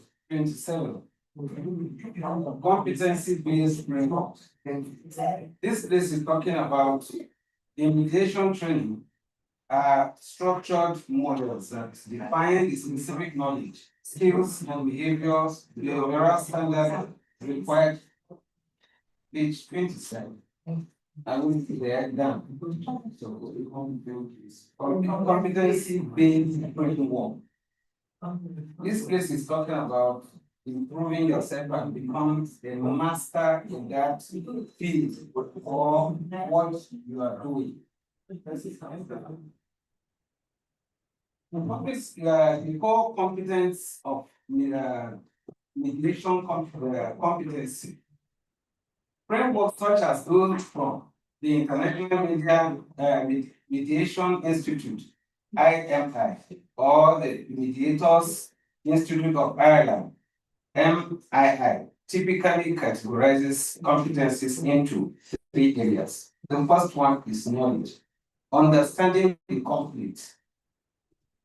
When you understand the conflicts, you understand what is the problem, then it will give you an idea of how you are going to approach it and so on. Then the next thing is the skills. What skill are you going to approach? Are you going to apply? Going by listening, questioning, and other skills that are available. Then attributes and behaviors. That is self-awareness, impartiality, empathy, and the ability to maintain composure under pressure. You have to be yourself. Not because this person is acting this way or the other way, then you'll be carried out by emotions and express your feelings directly, which may make the two parties to judge you, either you're biased in one way or the other. In all this, the role of CBFs in training, one is practical focus. You have to engage yourself in training and involve and apply some other means so that you will improve in what you are doing. Just as one of our facilitator or instructor said, who is from Lagos, I think Mr. Paula, he said why he reached where he is because he had gone out of what he was taught and what he knew and involved some other avenues so that he now is a lord or a master in that field. The next one is feedback mechanism. You must have to be assessing yourself. You evaluate yourself. How far I've gone? Were there mistakes there? How do I need to improve? Then the next thing is assessment and accreditation. To become certified mediators must demonstrate these competencies through live or recorded role plays. You have to involve or organize some role plays and involve yourself, make yourself either a mediator within some parties, then you check that. You have a feedback so that you'll be able to assess yourself and see whether you're improving, you have improved or not. Wherever you're lacking, you look for another guide so that you can improve on that. The Cardinal Frameworks and Standards Certified Mediator Training Program sets international standards encouraging a minimum of 40 hours of training with a focus of practical skills. That is, whatever you're doing, there should be a target. What you are aiming or what you are trying to achieve at the end of the mediation. Either it is successful, either you misfire or not, and where you need to improve. The benefits of competency-based training standardization creates a consistent, high-quality standard for mediators across different organizations. One, objective evaluation. Moves beyond subjective assessment to measurable behavioral indicators. One of our presenters talked about measurement, how you are going to measure what you have done. The next thing is flexibility. Allows for rapid progression for fast learners, e.g., those with prior experiences, while providing more support to those who need it.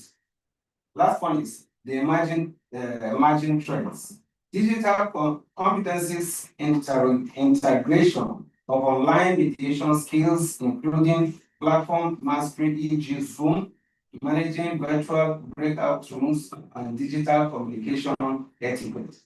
That is, you have to also participate in some other medium of the mediation. Okay, sorry, it's okay, so that we will not put you under pressure. Yes, thank you, sir. Ezekiel. Okay.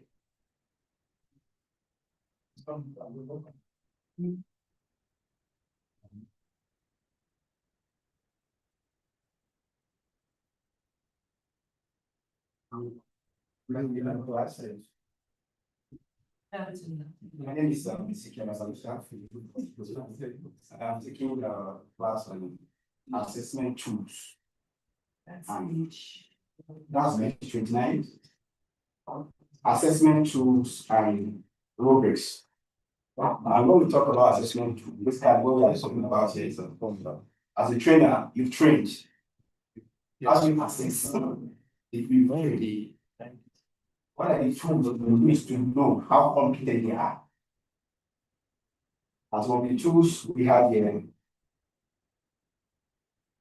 they call assessment tools implementation training. We have the assessment sheets.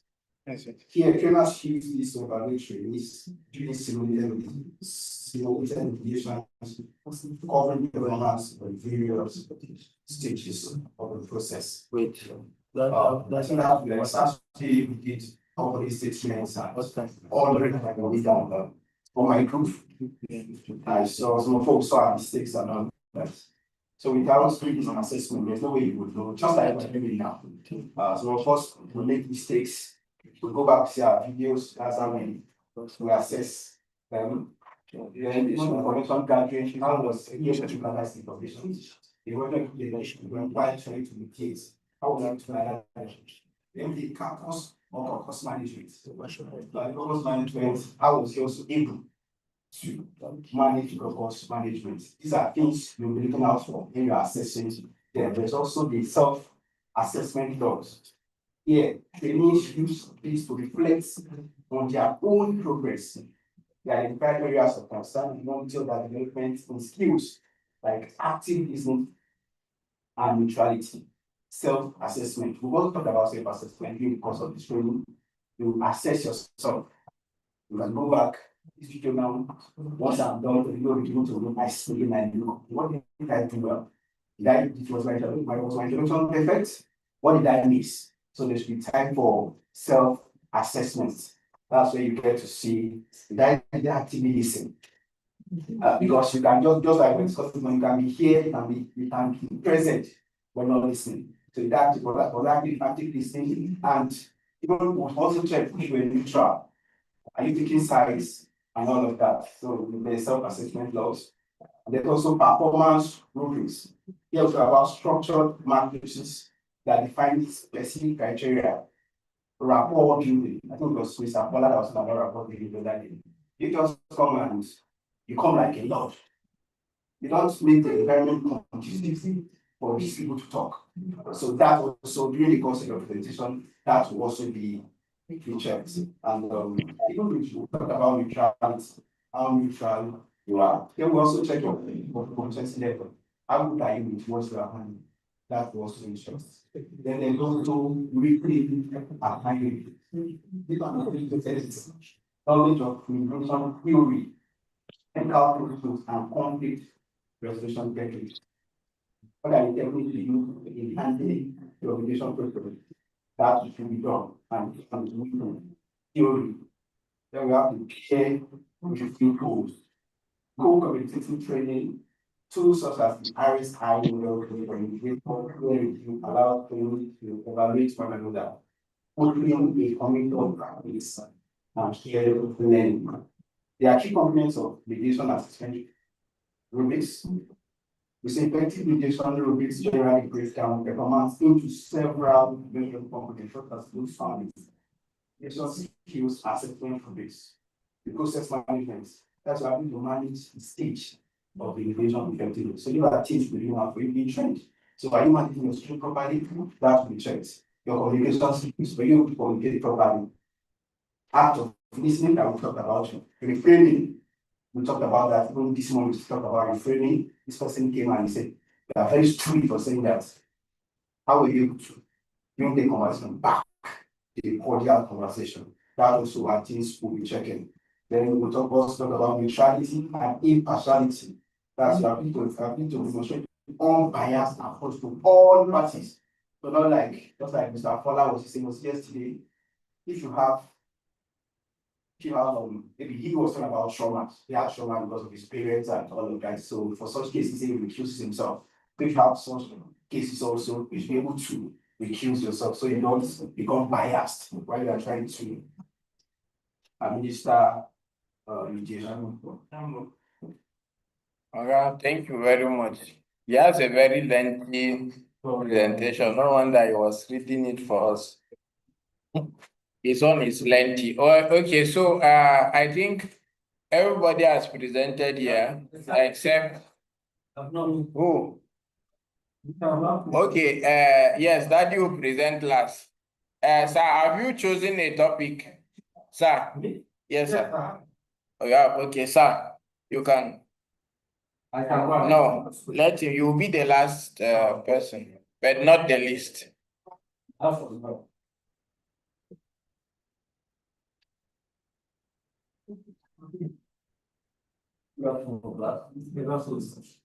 I've been asked to talk on role-based architecture.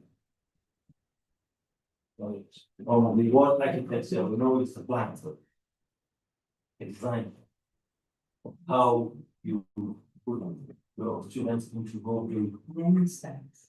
But it's actually the role-playing architecture in the deliberate design release. Simulated engagement exercise is a blueprint to define scenarios, goals, objectives, and debriefs, not just random acting. It's not acting, it's actually it's acting, but not self acting. You have a brief that you need to really capture. It is done under a controlled environment. That's you have to go to see.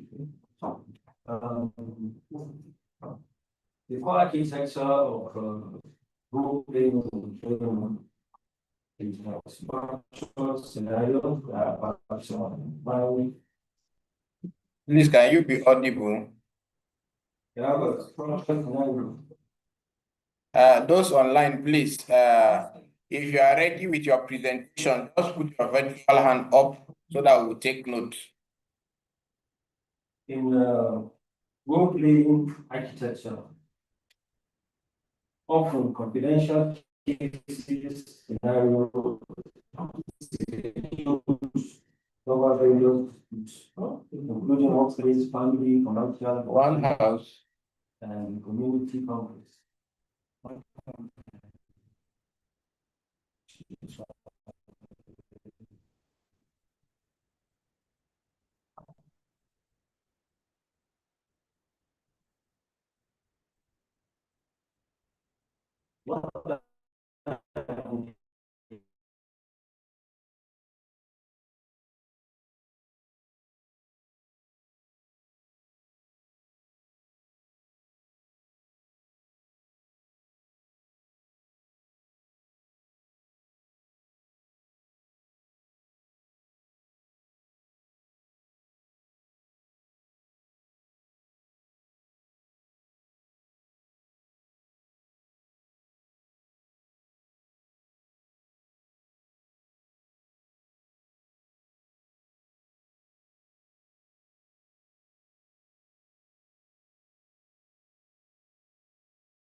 about safe learning environment, unify interest, improve communication. By improving communication, now that I'm standing before you, if I had practice, when I'm teaching, maybe I will calm down and I will communicate better with you. With a good role play communication or architecture is intentional. Intentional design and the balance realism, reliability and usability. Goals are rotating between or among the participants. As a mediator, play sometimes the role of a mediator and also a complainant, and also an observer. So all those are taken into consideration when structuring the role play architecture. Thank you very much. Thank you.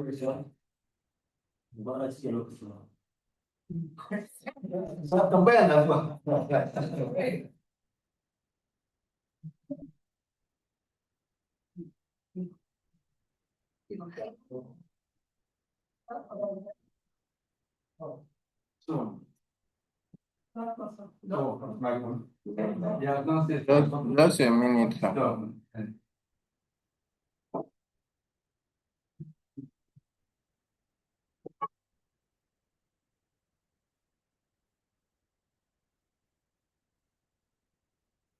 Okay.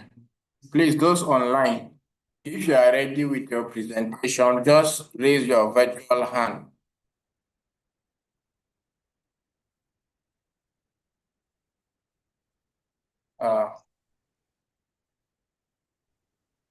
Okay, so let's no,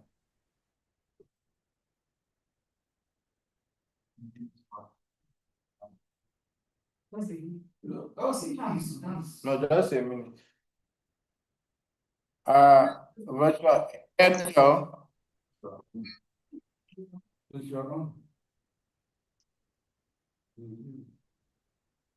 Let me know if those virtual participants, are you ready with your presentation? Let us know.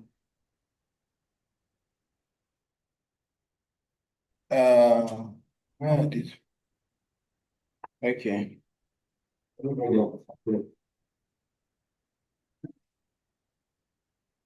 Please, virtual participants, can you hear me?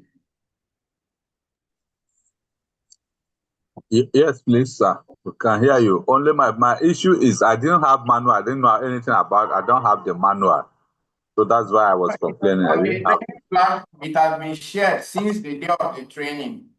Please, can I somebody didn't know. repost? Are you on the training group, sir? I do. A WhatsApp group. No, for the training, no.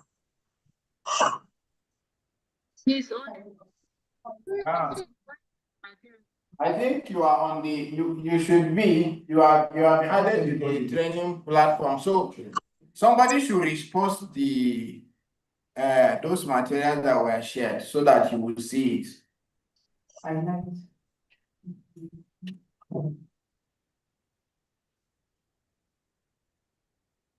Thank you. Has somebody done so?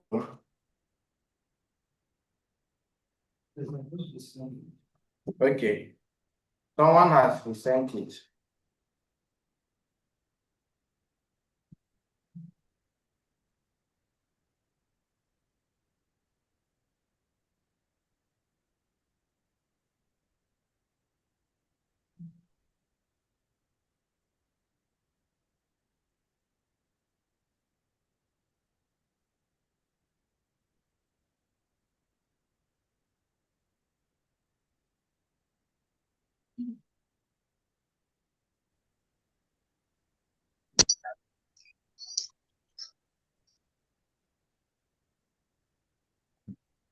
More your idea.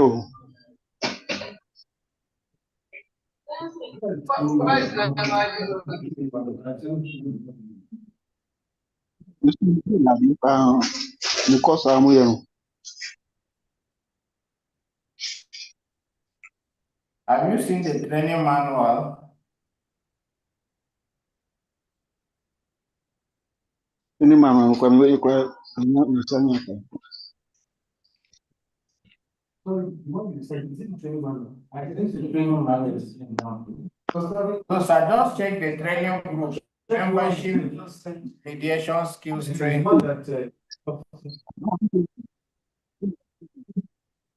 So he has, they've sent Come them on. now. Check.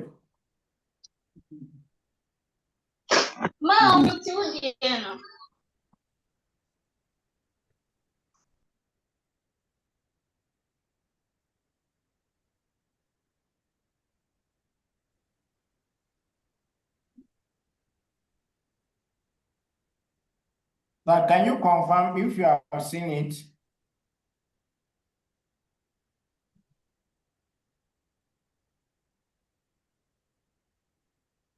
Sir, confirm if you have seen it. The others also like Yes, sorry, I've seen it. I was just checking down. Now I have to go to this to check it. I've seen it now. Thank you. All right, thank you.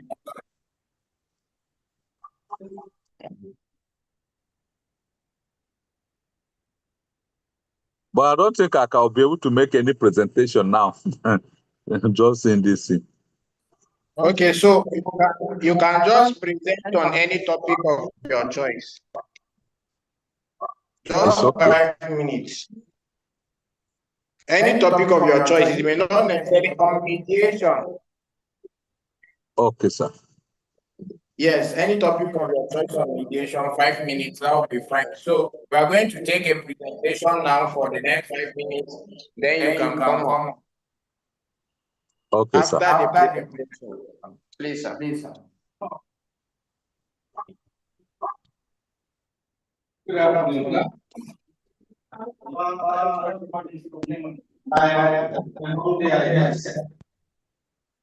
Please, will everybody stand up? Will everybody please stand up? All of you stand up. Take your body a bit. Okay. Go with you now. If you're happy and you know it, clap your hands. If you're happy and you know it, clap your hands. If you're happy and you really want to, if you're happy and you know, clap your hands. Good. Sit down. All right. So, as mediators, I would like to point out to you when somebody walks into your office and tells you everything that happened in each class, you will stand in the corner now.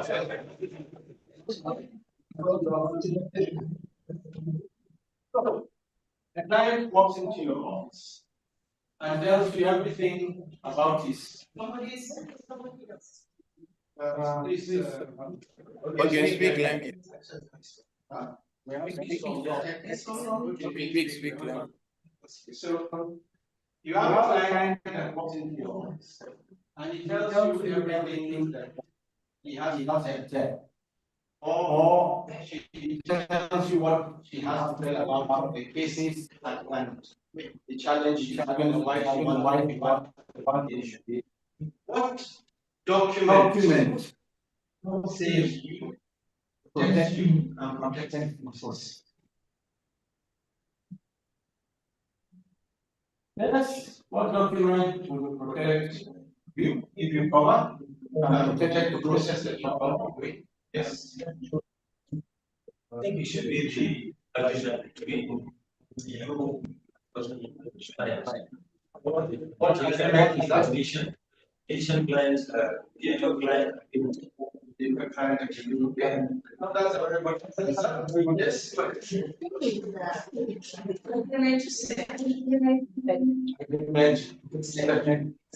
That's a great answer. That's correct. You would correct. What you want. So this brings us to today's part. We're going to be discussing the documents, relevant documents for mediation. The process of mediation itself is covered by documents that you are going to have pre-mediation, during mediation, and post-mediation. Pre-mediation, like you said, your agreement to mediate for no, I'm not in any. No, I'm not in any. Your agreement to mediate, that first document, is key because it establishes the ground rules for what is mediation. This is where you discuss with your client, get the case details, you explain, begin the voluntariness of it, you explain the confidentiality clause, the fee structure, and every other thing that you need is to that agreement, and he or she gives you consent that I am ready, I am willing, I am wanting to go into mediation. It is based on that first document that you have that the second document originates by the second party to come in for a mediation. Mr. A or Mr. B or Mr. C has brought this out to us. We're inviting you for mediation. We point out that it's not someone. When TV comes into the sheet, you go through that same process, and if it's consent to mediate, so both of them are covered now by a law person to bring them together, guide. Now, during mediation, your notes, your jotter, whatever you decide to write down or how you want to keep your this tracks your progress, your check sheet, or everything about it. It's also this is your document. You as everything you want from your diagnosis, your prognosis, everything you are going to be neutral. Now there's a point to note here. As a mediator, you are also a custodian justice. You will not sit as a mediator and see an injustice happening and allow it that not be decided themselves. In an example that was brought in here, we had a mediator we had prior knowledge of a settlement. Just like the role we had, you had Mr. Musa, Mr. and they had an agreement, but one was going to pay more. One, sorry, the one where we had the gentleman from negotiation. We had that where cost pricing negotiation. So you are supposed to be fair and ensure that legislative justice is done. You are supposed to also mediate at this point, that has been thrashed out here, but where you find issues that are beyond you, you learn to be fine. So if you find trauma case, refer to a trauma history counselor. Some people settle, but you guide them to go into marriage counseling.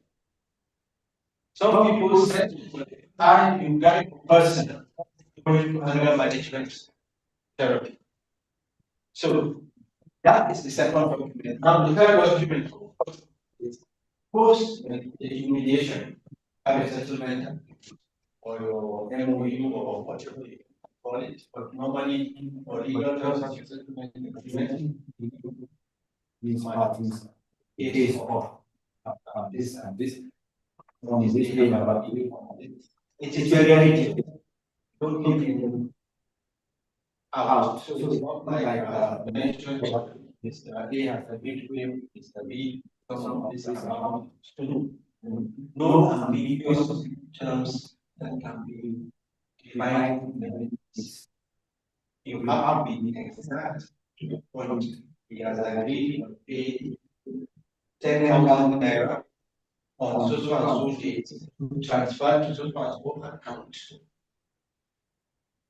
In addition to that, he's going to give 4 goats that are of this particular size, or 8 or whatever. He's going to give 5 chickens to follow up. These chickens must be a Greek chicken and have this kind of weight. So all those details company protects the process and allows enforcement. So you have to be aware that it's just the breakdown for the documents these are very important. These are very important. So while like we said, you have to be specific. Your notes you can choose like so many times, right? Told that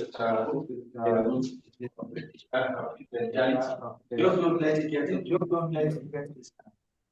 So from the day you start making your notes, just should not be kept where or your wife, or your children, or anybody else, or your husband can get access to them.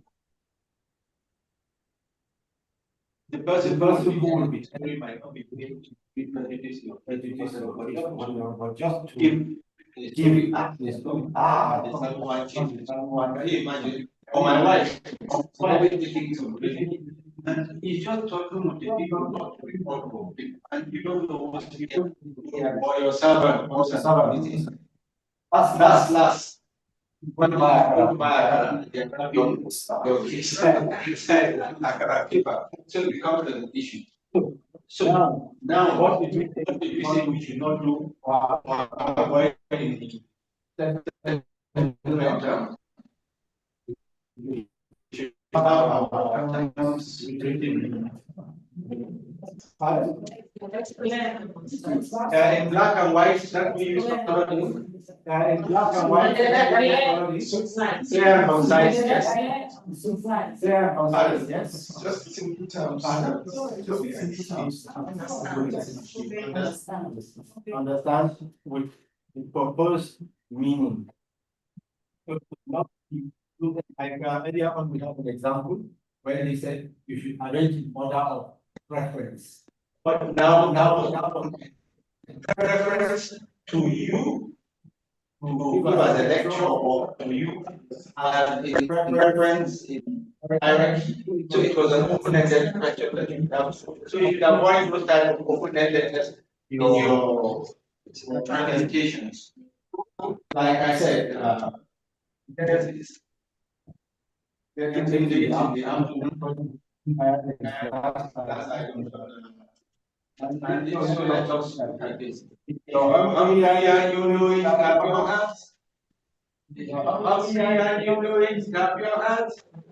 If you're hungry and you want to go for lunch right now, if you're hungry and you want to go for lunch,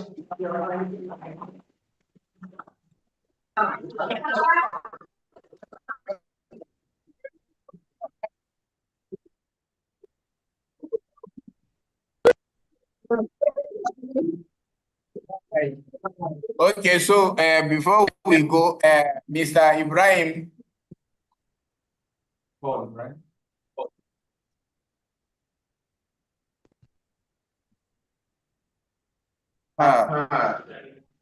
Please, the floor is yours. Yes, sir. Yes, the floor is yours. Okay. Okay, this is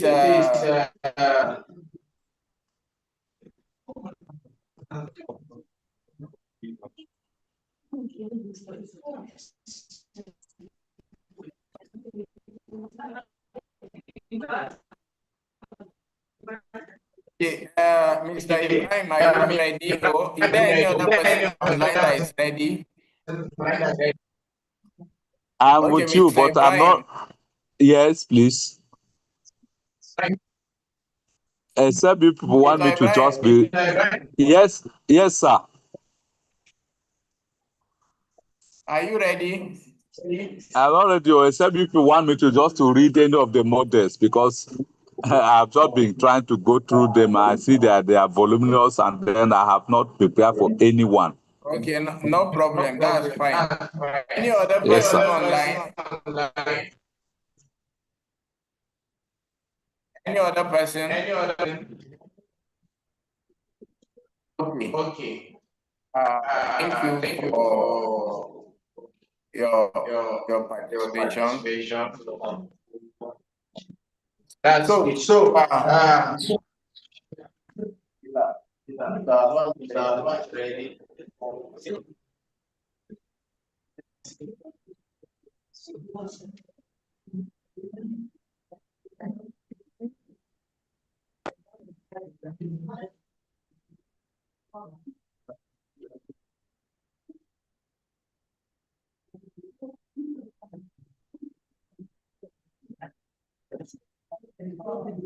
all right. Now, you see that this info is wrong. Okay, so since I think you're going to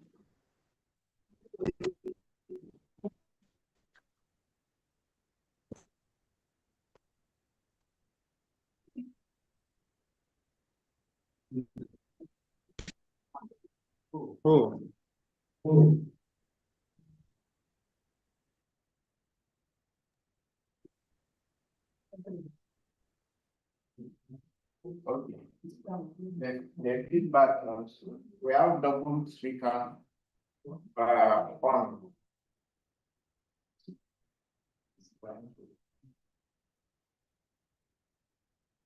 Okay, so we have almost about how many of us who make presentations. Now, from all that you have learned, if you look at it very well, you see that we want to just take maybe one or two feedbacks. What did you see? Like, we are going to choose 3 people that we feel they presented well, and what did they do that you feel they presented well.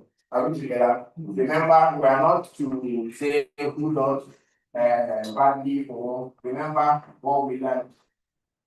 You need to give a safe space so that people can make their mistakes, freely without being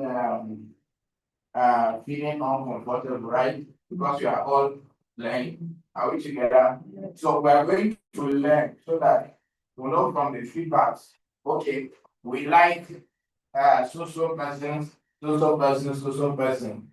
Then we will now know why do we like the presentation, what do they do, what would they have done better. These are some of the things we do when you talk about peer review. Are we together?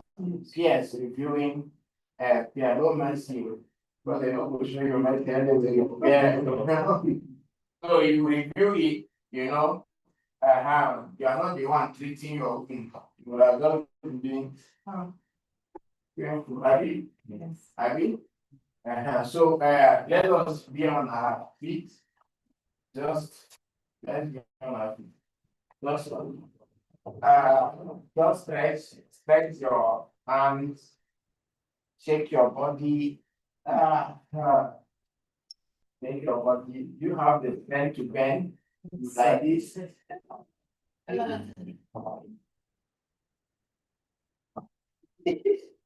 Can you?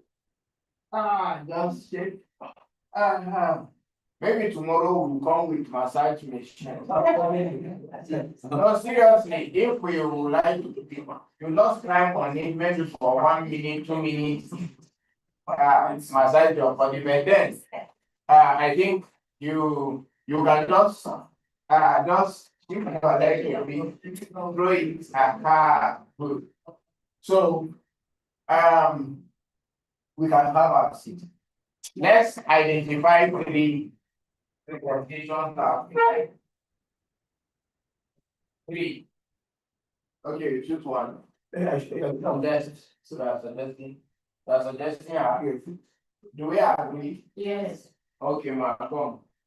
They did that suggesting. Second. I have this, my tell us. You can nominate yourself. Yes. Who? Yes. Okay, so you see, you are not networking.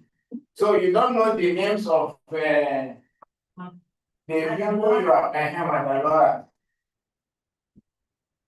and then we thought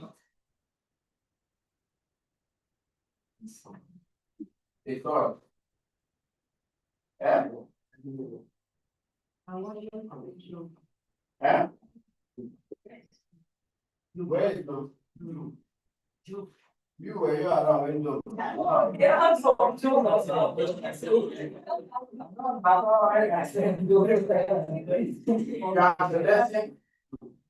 Joe. We already have a nominee. Okay, so Joe and your worship will come. Abi? Yes. Come, come. All right. Now.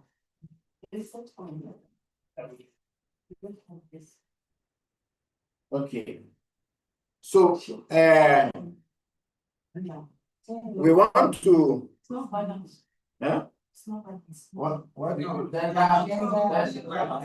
This one is not. All right. Completely. Now, you see, I've gone for a training in is it Maiduguri or Yola? One of them. So we had some trainers that came and they trained. At the end of the training, the participants were so disappointed. They were so disappointed. So I had to go for Kaduna to I think it's one of these northern states. So because some of the facilitators, they don't come, some of them are just reading from their so we are giving them the notes of it. So and they ask if you have to just come and read it for them. What have you done? Is it not to just tell them that I have just read this when you finish, no problem, you have isn't it? So we are just trying to look out for something. Remember, we are all learning together. It's better we make our mistakes and make our corrections in-house so that by the time you have opportunity to make presentations outside there, you must have learned one or two things. So let's start from here. What do you think she did that makes that makes our presentation acceptable to us? What do you think? What did she do? Okay. Okay, go ahead. What she started off by drawing attention to the previous class, what we this assume that we had a previous class with that. Okay. So she drew attention to was smooth, and then in the middle of the class, while her own class was reading, she brought in humor, lots of humor, so that it would ease the tension of being to assimilate. So those are the things I saw in our own class. Okay, thank you very much. Who wants to say something on number one? Yeah. You will summarize. I think you summarize. And tell us the summary.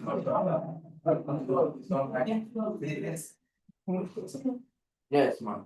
Was it make the class engage in what she was teaching?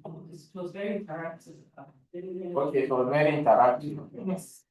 Okay, she engaged the class, was very interactive. So what are the qualities that we are looking for? For her now, number one is that she did what? She engaged the class and make it interactive. So is that a good quality for a facilitator or a trainer within the class? Remember the training we said it is learner centered, student centered, isn't it? Not lecturer or facilitator center, isn't it? And so she engaged the class. What else? She brought in other Okay, she uses humor. You said she used humor and what? Abi? Yes, just So she uses that number one, number two. What else? What else? If I like to correct, he said that he was with something from previous class and there was a smooth transition. Okay, so usually as a teacher, what you do, like what that they did, you know, as a good teacher, when you are starting, it's good to you can bring up something, ask a question, put up a scenario that will make the participants respond, right? From the response, you are just maybe preparing their mind. Some of them are started. You remember the question he asked, isn't it? And then when you started the class was almost aligning to. So you have prepared the mind of the participants ahead of time. I mean, then okay, that's for her. For the second person, Can we ask for the negatives? okay, we will. Okay, so if we ask for the okay, We learn also from which you have learned. Let's we'll do the negative, but let's take the positive. Yes, for her. Okay, let's take. Our class was engaged everybody, it was entertaining throughout the class, everybody was focused on what she was saying and what she was teaching. And we gave her the answers of what she was asking, so we were answering based on our own understanding, not on.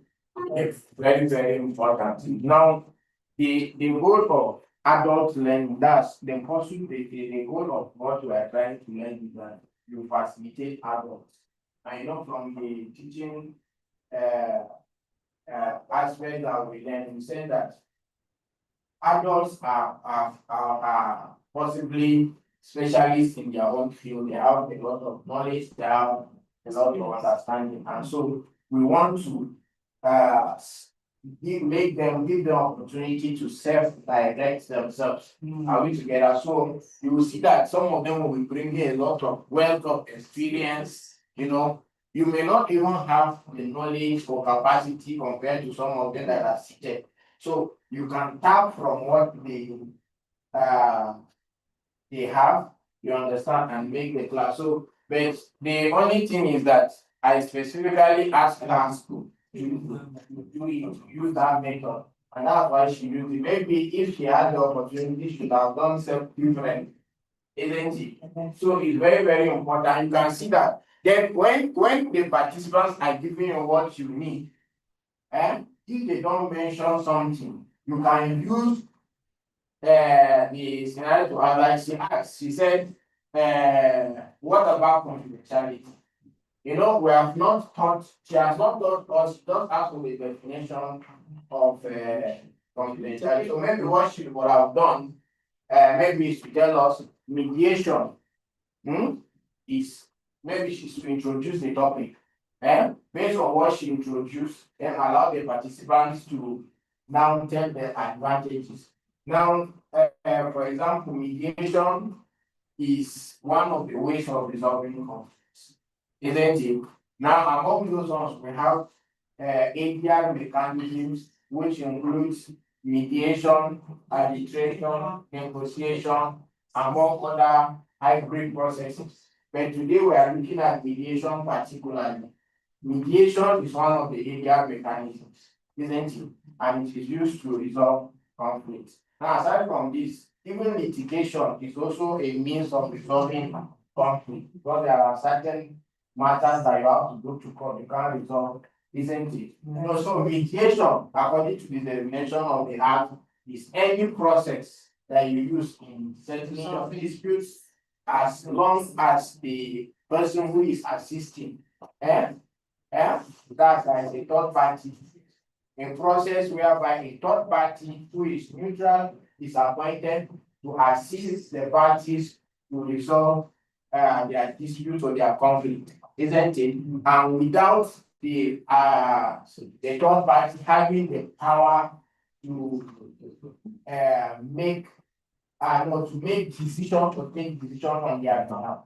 Are we together? So we have litigation and arbitration, for example, but in those instances, the judge or the arbitrator takes decision for the party. So those ones cannot be referred to as mediation. Are we together? So in mediation, it is the parties that do the discussion, it is the party that decide the matter, it is the party that decides the time, isn't it? They are the one that are in charge of everything, so they can decide how it should go, isn't it? So you can decide to say that, okay, now from all that I've explained, that's what mediation is. It's a party-driven process, isn't it? Everything lies on it. So she can now, based on what she has said, she can now begin to see how they can use what they understand to now give us advantages. I say from all that I've said, can you now tell us why, what you think is the advantage of using mediation? If she likes, she can tell you that, okay, she is a lawyer and she has been handling matters. She has seen matters that have spent 10 years, 20 years in court, isn't it? But she prepares a situation where parties will have the autonomy to decide how their matter goes. So from all that I've said, can you now tell us what the advantages of using, what you think, why mediation should be preferred? Then somebody can see, oh, from what you said, I think timing. Oh, parties can decide in court. You just present your case, and if go ahead with it, because you don't understand the case, you just decide the way you understand it, isn't it? So you don't have the opportunity of choosing the person that have expertise in the dispute, you just assign the case. You see, so you choose. People will not tell you, oh, in this one, this is it, this one, this is it. So, but it was very interesting because the participants were the one who provided most of the answers. You can just give them the background so that they can use. So if there is a point you have that they have not mentioned, you can now maybe give them a hint. They call it leading questions in lawyers, leading questions. You understand? So, and then the other person will object. Just that here will not object to leading questions. So she asks, what about confidentiality? That's what she asked, and then we say, oh, confidentiality. So you can now ask, okay, in court and in mediation, how is confidentiality like? Let's say, oh, in court, everybody can have access. Mediation, oh, it's private, and it's only people that allow in that will come. So that's the emphasis of the learning. And if you teach like that, you discover that you have the knowledge you have, prior knowledge you have, is so that when they do not mention what you want them to get, you can now bring in and then ask them, okay, who can tell me, who can define confidentiality for me? I'm not telling them it's one of the advantages. When you define it, okay, is there confidentiality in court? Then you say, no, but everybody is allowed to. In fact, even the proceedings, you can even apply for CTP whether you are not. I say, what about mediation? Say, no, mediation. Let them go and figure out it. Oh, Listen, because it's not comfortable standing. Okay, you can actually sit down. So you see, that is what you should put Let us see that. Okay, so we understand from our own perspective. That is the goal. Are we together? So sometimes you just present the foundation, then you use the parties to what? Very good. So I want you. I wanted to add, Okay, she took cognizance of those on. perfect. So she was the one who remembered those that are online. She remembered those that are online, and then others don't presented as though the others are not. So it's very, very important. You should know your background, virtual and physical participants. Take note of those who are your students so that you can carry them along.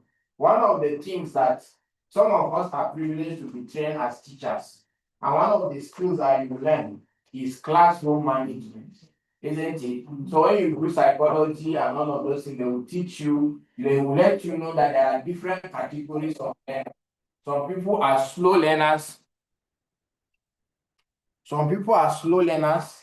Some people are fast learners. Some people are average. It is left for the teacher to be able to identify them and see how you can develop strategies to what. Because if you leave them in the same space, they cannot compete, they cannot make it. So if you know this is a slow learner, you have to develop a strategy to see how you can carry the person along. Thank you very much for that observation. So what makes our class interesting? For her class, she was actually the first person. You learned from and others learned from her. So I think I saw mastery of, even though generally the participants had little time to prepare. But you want to make the mental readiness, But despite that, I saw her having mastery over what they. It's true, some read from the material, but they added something to what they are reading. And of course, that's what facilitation is about. You are not dependent on just what you have, you're also dependent on what is written there and the vast knowledge you have. So I see that to be one of the strengths.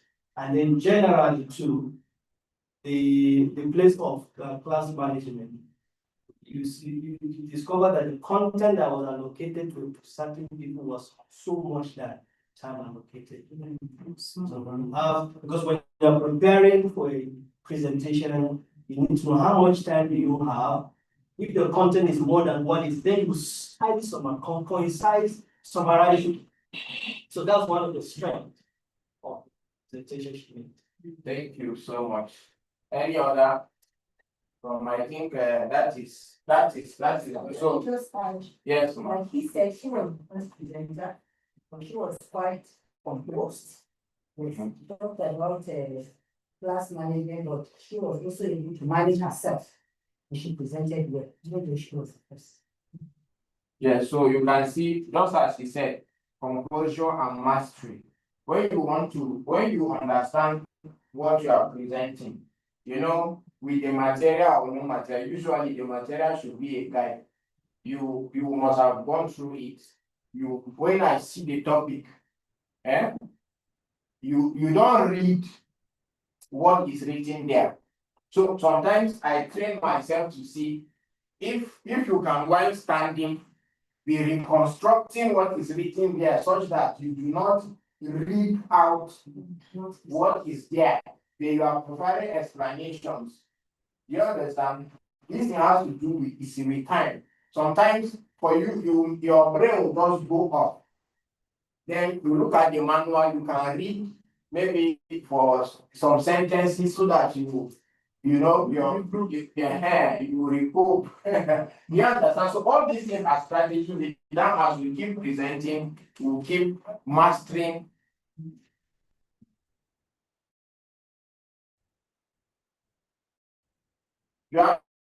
When you keep presenting, get to that that point. So that's very, very important. These are some of the things. There are things to avoid, and you need to be, we learn about composure, your presence, you have to, your voice, the tone, and there was a training we did, and one of the facilitators, because sometimes we have some feedbacks, maybe your assessment and the rest. So one of the assessments is that the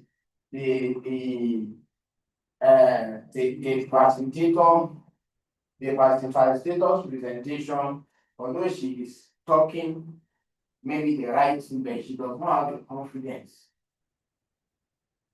You get, that's why they say somebody who does not know it is talking rubbish. But when you see them argue the matter, you be like, just want to you present it and argue and cite it and all of those things. If you don't know it, he will sway you. You understand? So he will convince you. So so confidence is actually very, very important. In the course of this training, I had privilege to train senior advocates of Nigeria, life lectures, very judges, senior members of the bar. If not for the opportunity, I wouldn't have had if not for the media and the education, I wouldn't have had the opportunity to. But one thing is very clear. When you finish the presentation, you say, this small boy, I'm actually small. So sometimes when we go, I put my profile. That's how we apply your opening statement. I put my profile. Somebody looked at you. You see this lantern? You see this lantern that we know here? I think they were confused whether I'm the one or I'm not the one. You understand? So even though you look more, if they look at the kind of things, qualification you have acquired, they say, this person, let's just listen to, because you must have acquired something to be able to, so you must develop that confidence. Even if you don't know the more. In fact, the most you can do if you are not so equipped is to make the class facilitating. There's nothing that stops you from saying, please, you open the dictionary. What is the meaning of open? Check it for us. When you finish, okay, can somebody explain what this thing is saying? Like, you must always take charge, and the people you are facilitating on training must always believe that you have what it takes. You have the knowledge, you have the understanding, and then you can be putting your when you are not conversant with the subject matter, allow the participants to make the discussion, more of the discussion, and then you can be coming in interval to guide, instead of presenting something that will end up being wrong, and then you are going to spoil the are we together?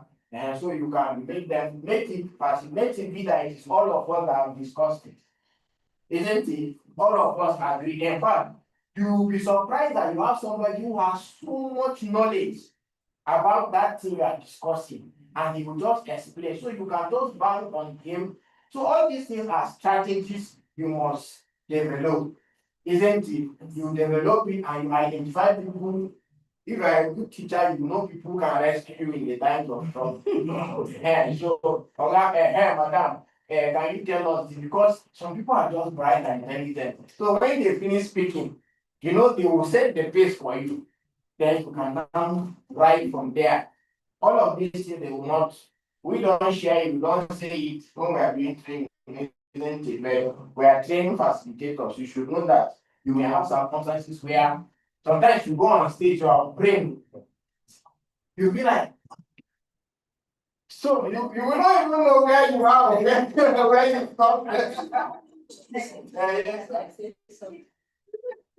What you just explained is what happened to me. Truly, that was the technique I used. Because when I was giving that question, I was reading it. I told her, I said, I don't understand what is it. But it started from somewhere. Yes. They just gave me challenges, and when I read some portions, I didn't understand. So I told her, I said, I did not understand. She was not trying to explain, but of course I had to follow, the class. So that was what informed my method. When I came, I said, okay, I have already given you the manual. Say Yeah, you so- must have read it. I know that Josh and Mr. Apple, I know they should have observed their. So, and one other thing is, when you know your class. Yes. Yeah, because I called them by name. I know their names, so I say Mr. Josh, Mr. Akko, so it also gives you. Yeah, okay. So that was That I rescue you at this moment. So what about this man? Okay, one good thing about his presentation was the confidence we talked about. I saw confidence in him. And then I saw him relating the topic he's talking about with life scenarios. His examples are applicable applications of when he was talking of knowledge. All the examples he gave were this thing, and that helps trainers or trainees to learn quickly. You know, once examples are related to what happens within us, we are quick to remember. Even after the training, once you remember the example they gave, you quickly pick what the thing is. So that's So when you you remember storytelling by mediation trainers, right? So if I come, most times you prepare the hearts of the trainers. What you do is you tell them stories. Tell them stories that may relate to what you are going to do so that they will be anticipating. Say, oh, so I'm going to learn. Say, do you know that in the course of this, I was able to settle a matter between a mother and her son. She took him to court.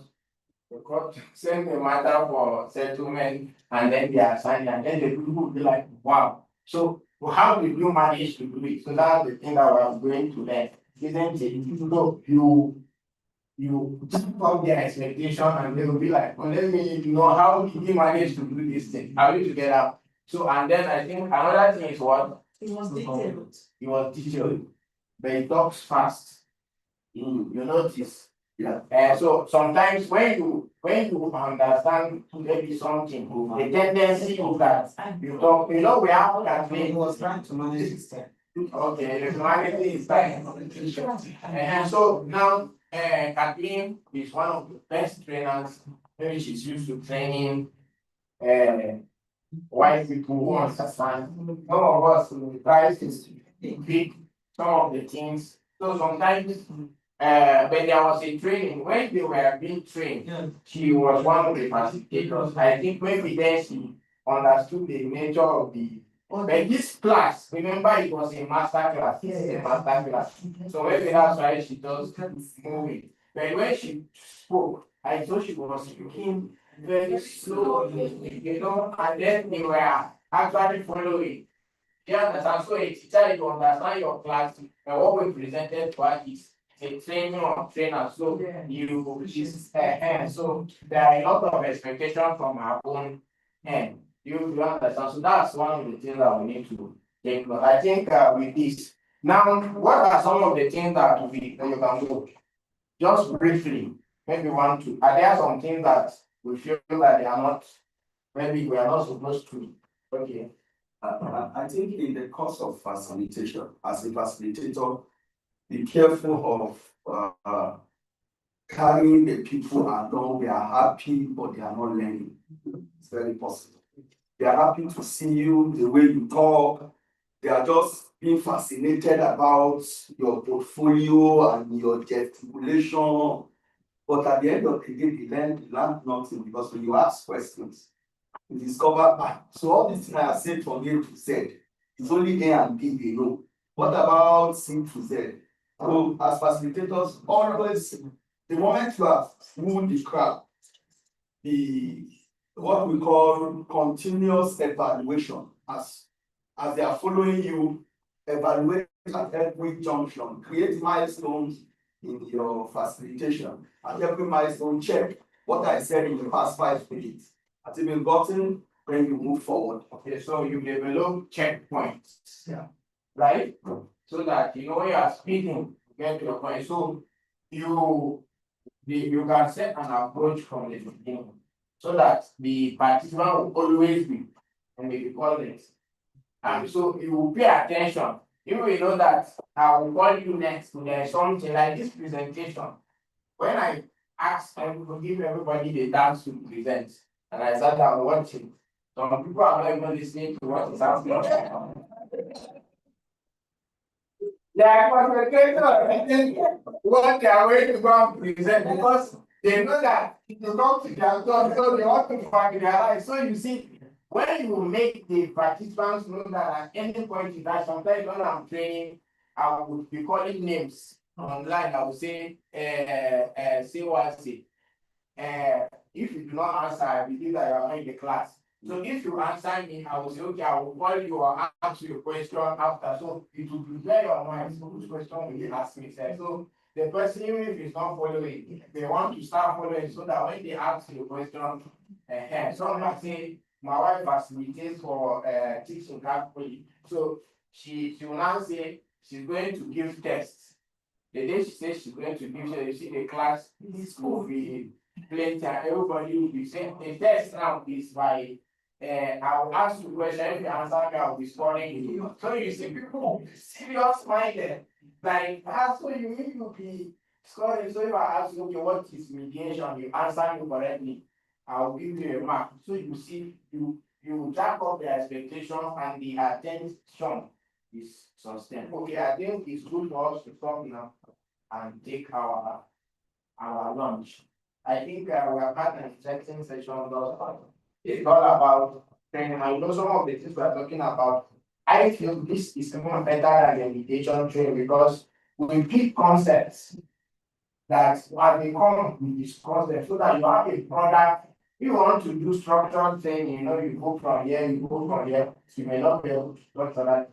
I believe all of us have foundation. Sir, you have not said anything. I can't so many things.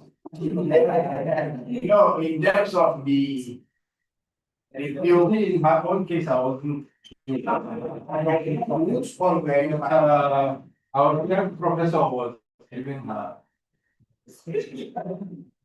mentor, you have with all these generally, yes, generally, everybody did very well. Based on the short time, yes, the presentation and so that you see the thing is what she did was similar to what I did in the sense that we picked topics that were not basically from what your readout that was there. The rest you're looking at micro teaching here and the ability to pass as much information in the shortest possible time and to prep up people. So everybody did very well. And everybody tried to be online, not to make errors. But errors will be made because no matter how good you are as a teacher, you should be open to corrections and you should be able to adapt to them because in class you have bright students that will either ask a question that will lead you to that correct point or will make a comment. And with adults, sometimes it's just interjection. But generally, presentation was okay. Why I said it's okay is the ones that read added what they read. So they were not just reading like they were reading out the lecture. They now gave examples and tried to expand on it in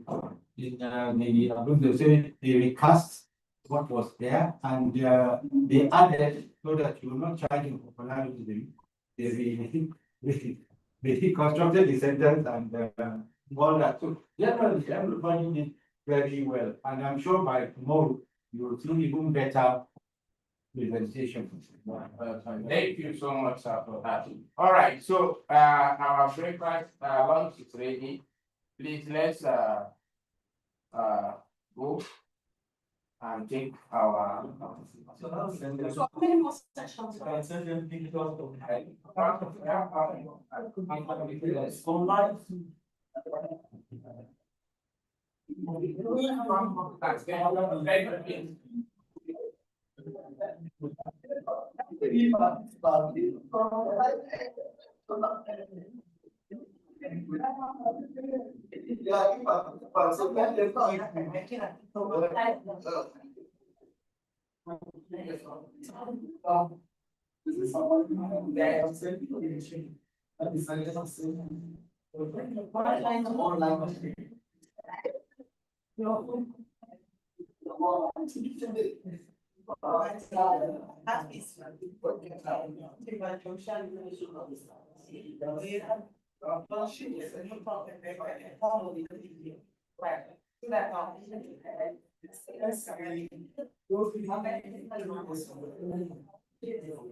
So we are on lunch break.